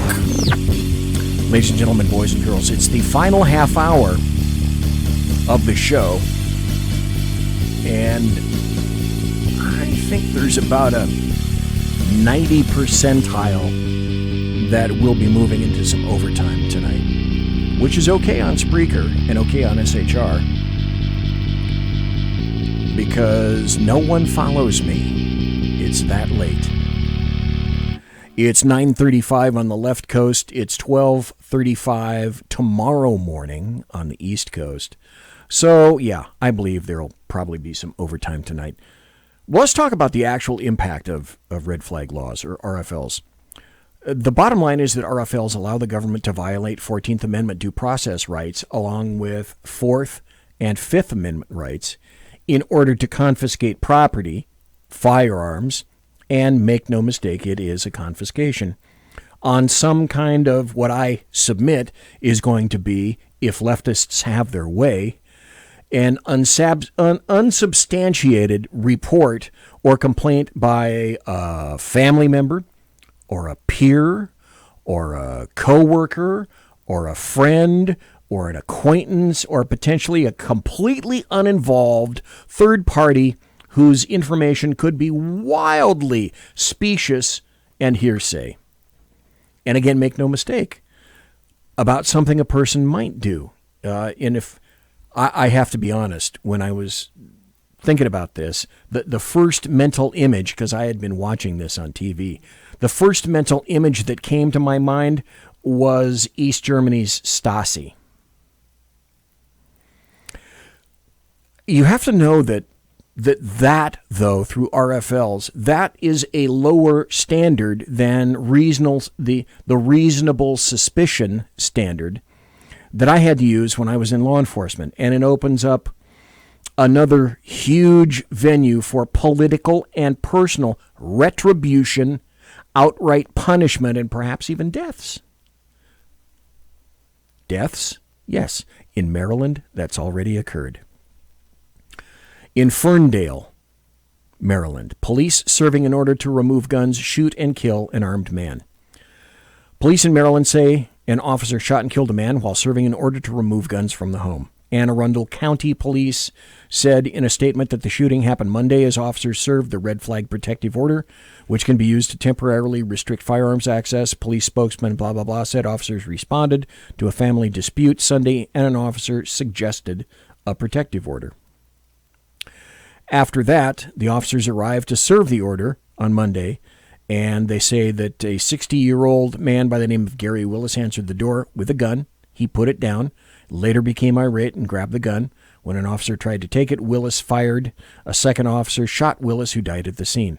And no officers were injured, and police haven't released their names as of yet. So, yeah, it's already occurred. That is, oh, by the way, that is a desired outcome from a number of the administrators that whose statements I read about that situation. Rather astounding. Yeah, personal and more specifically political retribution. Have we really even factored for that? I don't think anybody has. Because, trust me, you and I both know that leftists are going to utilize every potential opportunity to make the lives of conservatives, you and me, those with religious views, except Islam, because Islam will kill you, no questions asked, and leftists are stupid, but they're not that stupid yet. Trump supporters and Republicans, they exist to make all of those people's lives as much of a living hell as possible. We know that because they've said so. We know that because they've demonstrated their intent, and they have told us absolutely this outright. If you see anybody from that cabinet in a restaurant, in a department store, at a gasoline station, you get out and you create a crowd. And you push back on them. And you tell them they're not welcome. That was Maxine Waters telling people at a People rally are to going to turn stand on up. them. They're going to protest. They're going to absolutely harass them until they decide that they're going to tell the president, no, I can't hang with you. So there's June 19th. This is Homeland Security Secretary Kirstjen Nielsen at a Mexican restaurant. Our issue is strong borders, no crime. Their issue is open borders. Let MS-13 all over our country. That's what's going to happen if you listen to them. So that's what happened. They advocated. That was one of many advocations for violence. So it's like I say, in some ways, Democrats are like Muslims because sometimes you simply have to take them at their words. When they're telling you that they either want to make your life a living hell or they want to kill you, sometimes you really do need to acknowledge that that's pretty much what they mean. Further, let me ask you this. Anybody ever heard of swatting? And if so, depending on the potential loose limits of who can instigate the red flag law system. Riot gear, tear gas, flashbangs, and heavy-duty firearms. When you see the SWAT team, you know it's serious. And the last thing anyone wants to see is the SWAT team right outside their door. But there's a dangerous new prank going on, and it's putting innocent people in the crosshairs. Tonight, KOIN Local 6 reporter Jenny Hansen shows us how you could become suddenly surrounded. What is the location? That's a direct order. Do it now. Yes, it sounds like they're clearing people out of our parking lot right now. They've pretty much got the apartment surrounded, and they won't come to the door. Frightening moments for a Eugene couple last spring as a SWAT team surrounded their apartment with guns drawn. Okay, how do you know someone called in a false report? Because they've been harassing my fiance all afternoon and said that they were going to.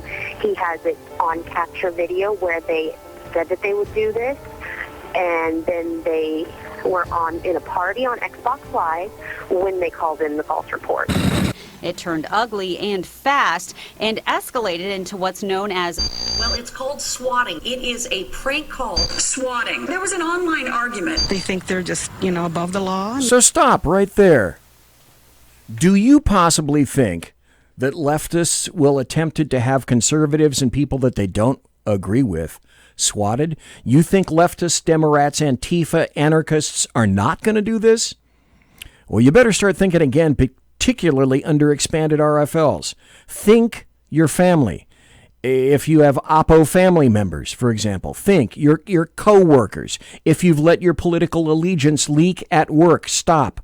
Melanie Collette had someone at her work gaze purposely over onto her computer, and something in there on her computer indicated to that person that she may have been a Trump supporter, and he attempted to make her life at work a living hell. These people exist, and they will do that. If you've let your political allegiance leak at work, think social media. If RFLs were to include those on social media, who can complain? And also think, doing the logical extension, psychiatrists and psychologists who may be tasked with determining if you are fit not just to own firearms, but to meld into a life with your sons, your daughters, your ex-wives, your ex-husbands. Again, hold that thought. So yes, in today's political environment, I do believe that RFLs will lead to abuse. 30 years ago, not so much. Today, it's absolutely all about the politics. You have to understand your enemy, those persons who are calling for everything from RFLs to gun bans to outright confiscation. Listen to what they're saying. It was only a few years ago that leftists, Democrats, and the American media maggots would use kind of hedging or couched words. Now it's outright advocation of confiscation. Know your enemy. In 1994, Congress passed the federal assault weapons ban, which outlawed the sale or ownership of semi-automatics, including AK-47s and Colt AR-15s. A detailed list made more than 100 other specific makes and models illegal, and the law also banned any copycat firearms that might be produced in the future. The federal ban expired in 2004. 7 states and Washington, D.C. still have their own assault weapons bans, some modeled on the original federal law. Massachusetts is one of them. Correspondent Caroline Motoresi-Tehrani reports on how the state attorney general has taken a fresh look at the law and how the gun lobby is responding. Well, you know how they're going to respond, and you know how she's going to respond. But let's be clear. I want to be very clear right up front as much as possible. Technically, there is no such thing as an assault weapon. What the LDAM, the leftist, Democrats, and American media maggots, what the LDAM refer to as an assault weapon, air quotes, is nothing more than a rifle. There are rifles and there are carbines. There are automatic rifles and semi-automatic rifles. There are bolt-action rifles, lever-action rifles, and those with clips or detachable enclosed magazines. Any rifle can assault someone. Any pistol can assault someone. Any revolver can assault someone. Persons can assault others. What does this word assault mean anyway? It's a noun. It says a sudden violent attack, an onslaught, an assault on tradition, an unlawful physical attack upon another. Okay. This is kind of interesting. If you don't know who Sheriff David Clark is, you'd be best served to go to, let's see, what is his website? americassheriff.com. On August 12th, not long ago, Sheriff David Clark wrote, "The Second Amendment is personal to me. These liberty-stripping laws will not stop the next mass shooting. It's a Trojan horse toward gun confiscation. So are the so-called universal background checks. First of all, there is nothing universal about background checks. Ask any person prohibited from possessing a gun. If they want a gun, they're going to find a way to get one. I confess that I don't know what will stop mass killings because we are dealing with flaws in the human condition, but I am not going to cede back to the government rights that my slave ancestors shed blood and tears over so the U.S. Constitution would apply to them. One of the hallmarks of slavery was that blacks could not be armed to defend against kidnapping, lynching, and mob attacks. Black codes enacted after the Civil War continued the prohibition of newly freed slaves from being able to exercise their Second Amendment freedoms. It's been referred to as the black tradition of arms. So shame on anybody who thinks that red flag laws are a good idea.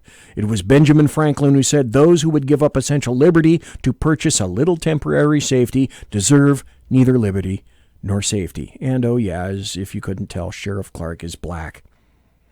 Go to his blog. Like I say, I think it's americassheriff.com. We already know that accusations of many, many sorts have been weaponized against conservatives. We need to go back no further than all those terrible things, heinous things that were leveled against Brett Kavanaugh. Few people saw this, though. Kavanaugh accuser admits to making up rape accusation as a tactic. Really? You think leftists won't do that to you? You think people who don't like you, who don't care for you, who don't like the way you think or speak aren't going to do the exact same thing? One of Justice Brett Kavanaugh's accusers admitted that she made up her lurid tale of backseat car rape, saying it was a tactic to try to derail the judge's confirmation to the Supreme Court. Leftists, it was a tactic, and if you get shot and killed in the meantime, that's okay with them. Now, repeat this however many times leftists perceive they know about certain conservatives possessing firearms. Any of us on social media at all. But wait. What good does it do to disarm someone and leave them free to access whatever weapons or materials they can get their hands on? The greatest mass murders in this country were reportedly initiated with utility knives, 9/11, fuel oil and fertilizer, Oklahoma City, and $1 worth of gasoline and a match, the Happy Land Dance Club fire. Guns didn't even enter into that equation. And it's for this reason, the contention that anybody who can't be trusted with a gun can't be trusted without a custodian? Well, that's true. BZ, come on, stop it with the logic bombs, because isn't this truly the ultimate consideration? It would be for me. As the story goes, the dead owner's sister had filed for a protective order. Was she right in doing so? Is the piece of paper really a deterrent for someone violent enough to warrant one? And how many times do we need to learn the lesson that you'd better not summon the state into your home unless it's truly your last resort, because they'll bring with them an up to lethal force continuum. They're trained to escalate when not immediately obeyed. The corollary is then in reverse true, folks. When you step into another person's neighborhood or community, you really don't know them, and perhaps they have truly anticipated you. And worse yet, you're about to intrude into an intimate household realm, the likes of which you are not prepared. Think CQB. Then this. So the cops were primed, and what better way to diffuse a volatile situation than to pound on a door in the wee hours when it's still dark and scare the hell out of someone you have reason to believe is armed. We're smart, but occasionally we're not all that smart. Let's go back to Waco for a second. I can tell you for a fact that people knew Koresh left the Branch Davidian complex to go into town. But certain personnel in the ATF at the time wanted to make a statement and wanted to attack Koresh on his home turf. Big mistake. Big tactical mistake. Here's another interesting point that I referred to earlier. Just don't look to the politically motivated Anne Arundel County Police Chief to do anything but call for more infringements. Chief Timothy Altonair said the fatal shooting in Ferndale, about the gentleman that wouldn't give up his gun under RFL order, was a sign that the law went into effect on October the 1st is needed. What do you think the odds are that Chief Tim wouldn't get the courtesy of an apologetic heads up if a disgruntled relative decided to badmouth him? Things tend to go both ways. Under today's newly proposed RFLs, oh yeah, okay, he would, but us militant normals, as defined under current Schlichter, we can go straight to hell. Ben Shapiro, who is sadly an advocate of RFLs, though, says this: The editor-in-chief of Daily Wire, Ben Shapiro, says partisan anger and political abuse of proposed red flag laws could lead to a power grab by the government if statutes and regulations aren't instituted properly. What did BZ say? It's all about the details. Well, thanks for allowing the nature of humanity to intervene, particularly leftists. Shapiro added, I've been supportive of red flag laws, but the counter-argument is that you cannot trust people to be able to take away other people's gun rights because there are too many people who are going to use that in bad faith. And there are too many judges who are willing to impose such orders in bad faith. Look at all the leftist judges that we have festooned all around the United States of America. Facts and evidence. Facts in federal court evidence. Then there's this. There are a lot of people on the right who are worried about this, and I think that that worry is not an unreasonable one, given the way that the left is treating the right now, given the way that Democrats are treating anyone who says they will vote for Trump, given the way they are lumping in everybody who is on the right with white supremacists, he said. Let's also not forget that Cory Booker has said red flag laws are not enough. And for leftists, make no mistake, they are not. But let's go back to the original mental health aspect involved these days. And with that, I ask you and everybody else, okay, do me a favor. Prove to me right now that you are not insane, or at least, at the minimum, mentally unbalanced. What do we know about this? Oh, yeah. Mentally unbalanced exists in the mind of the beholder, or specifically, the examiner of you. In today's environment, prove to me that you are completely sane. Because as far as leftists are concerned, if you're against abortion, you are insane. If you are not a supporter of a fluid or a liquid constitution, you are insane.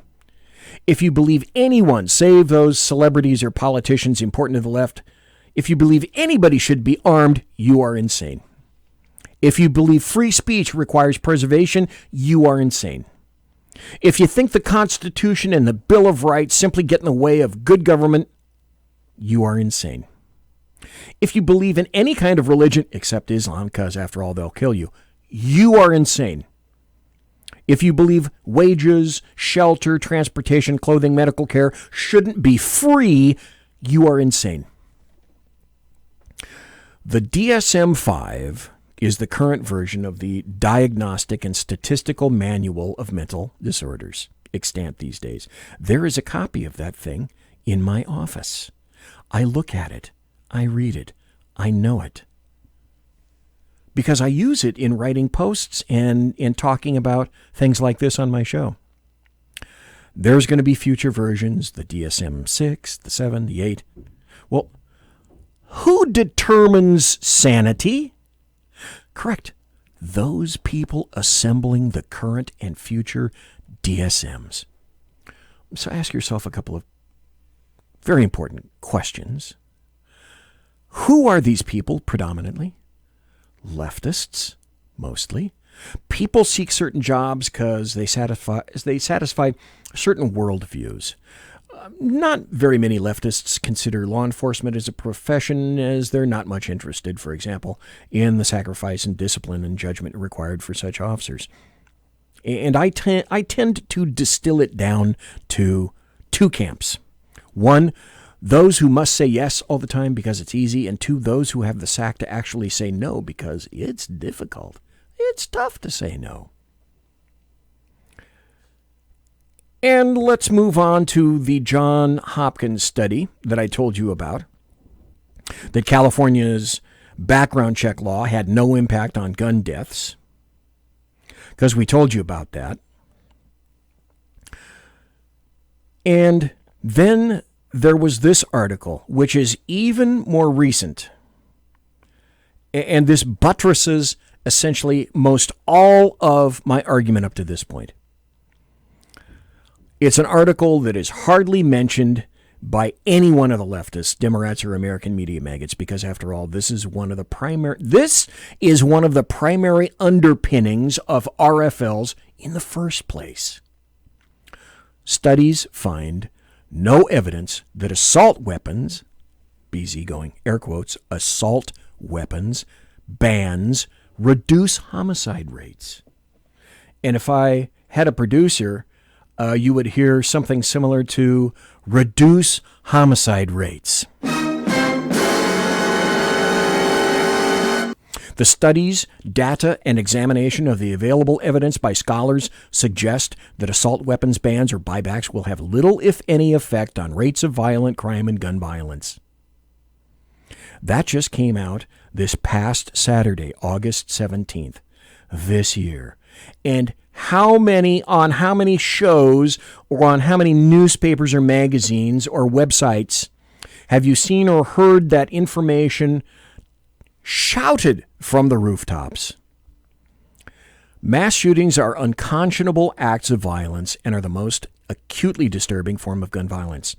In the wake of such tragedies, many gun control advocates lambast gun rights supporters for allowing weapons of war onto the streets of America and not supporting responsible gun reform.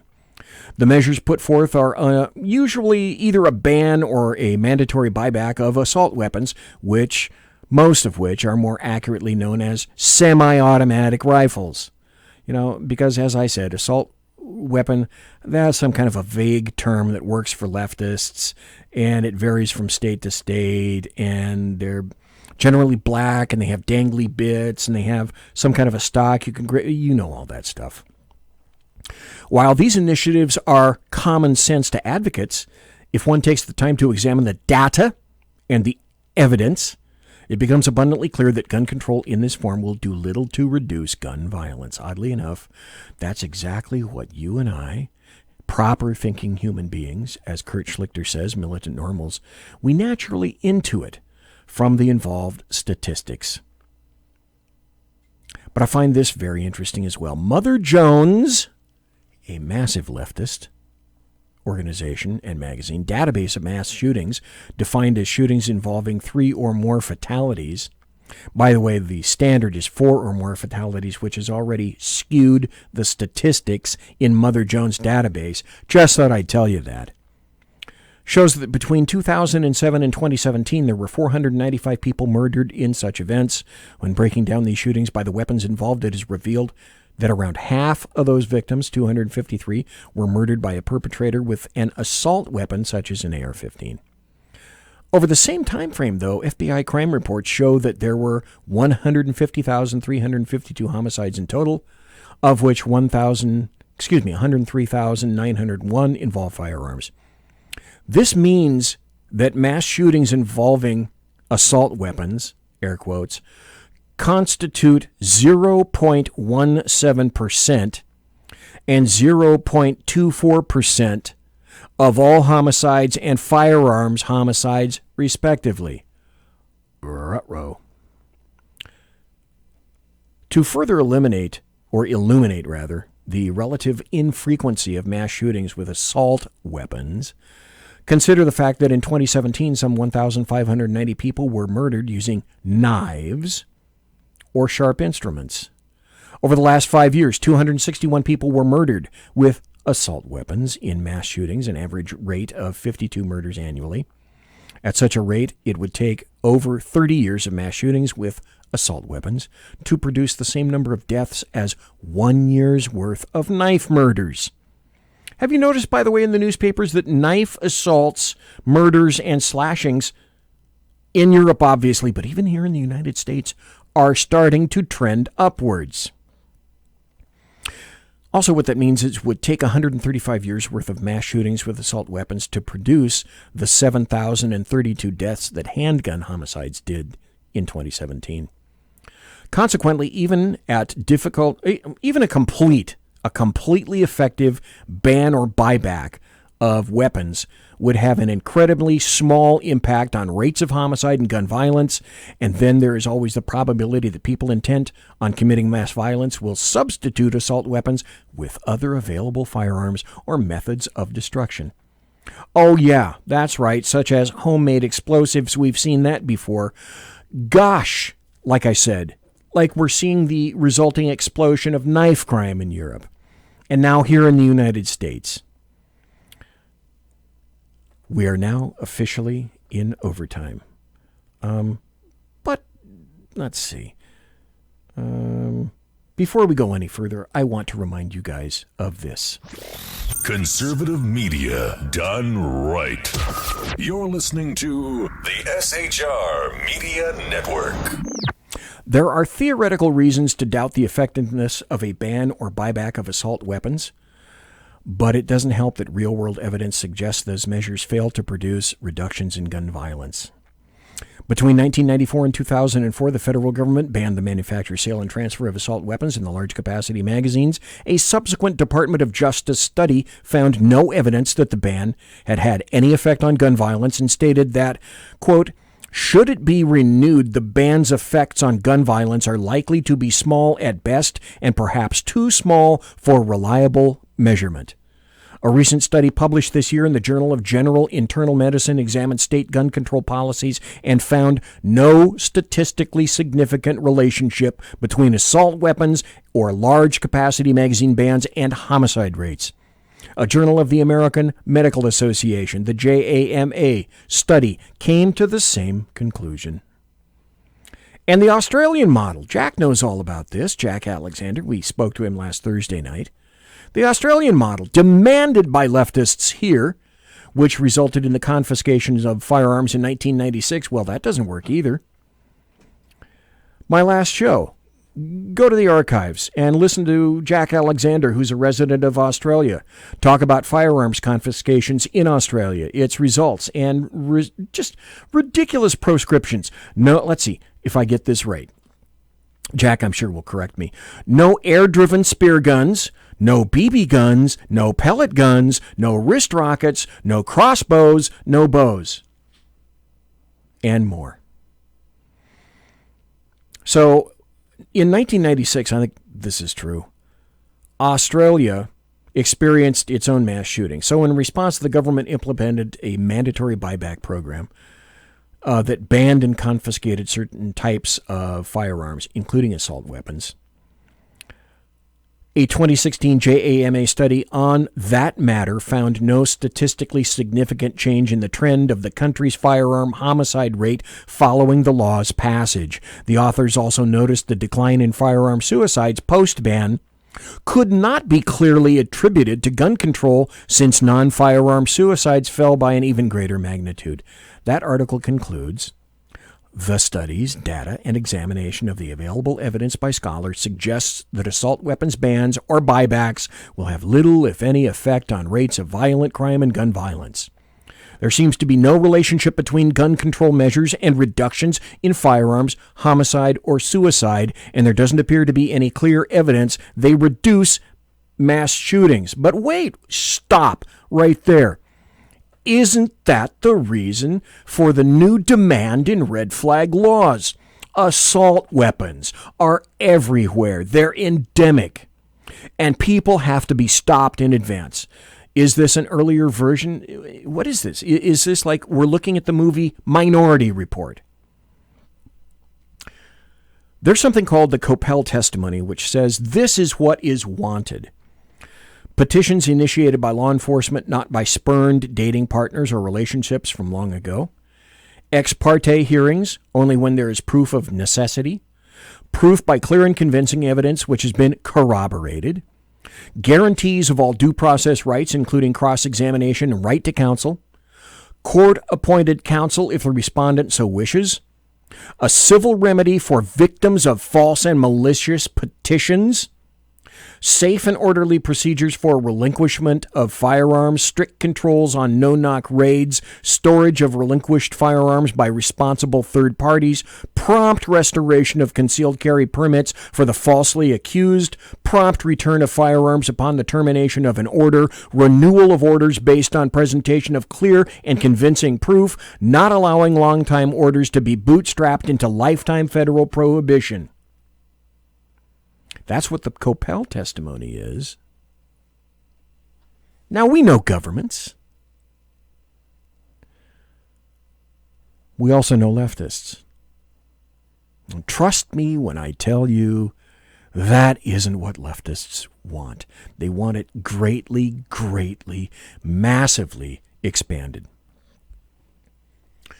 So if we're predicating RFLs but upon specious information and statistics that don't point to the wondrous efficacy of RFLs, red flag laws, then why are we considering the sacrifice of even more personal liberties and freedoms, demanding that, that leftists become even more intrusive into our lives and minds? It just doesn't make any sense to me. So as I said at the beginning of the show, I say no to red flag laws, knowing full well, because the past, the best predictor of future performance or the lack thereof is history, what you've seen in history. I say no to red flag laws because I have a brain and I can see how these things have occurred in the past. I know how leftists and Democrats support. They're supported ably by the American media maggots. I know. Just look at what's occurring right now. I know how they intend to expand them into categories of basically repression heretofore uneven, just unimagined. Monsieur has been locked!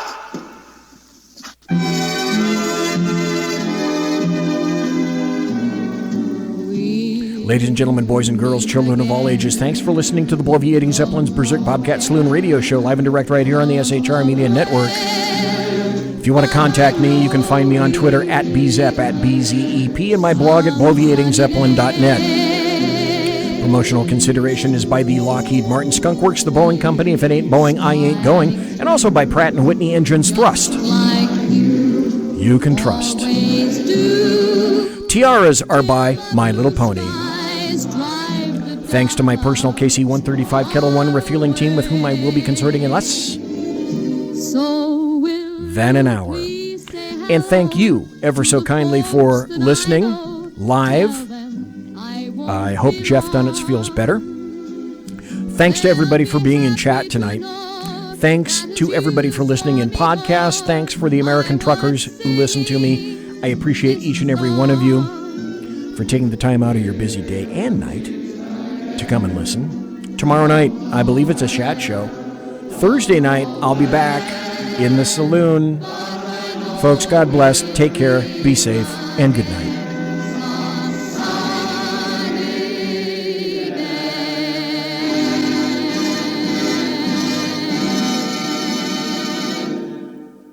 Everybody quiet down now and get some sleep. Good night, everybody. Good night, Mama. Good night, Ben.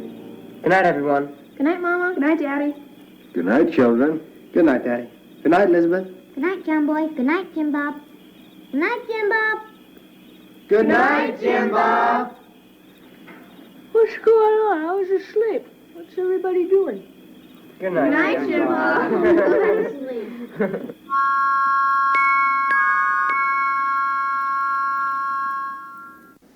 Good night, and good luck.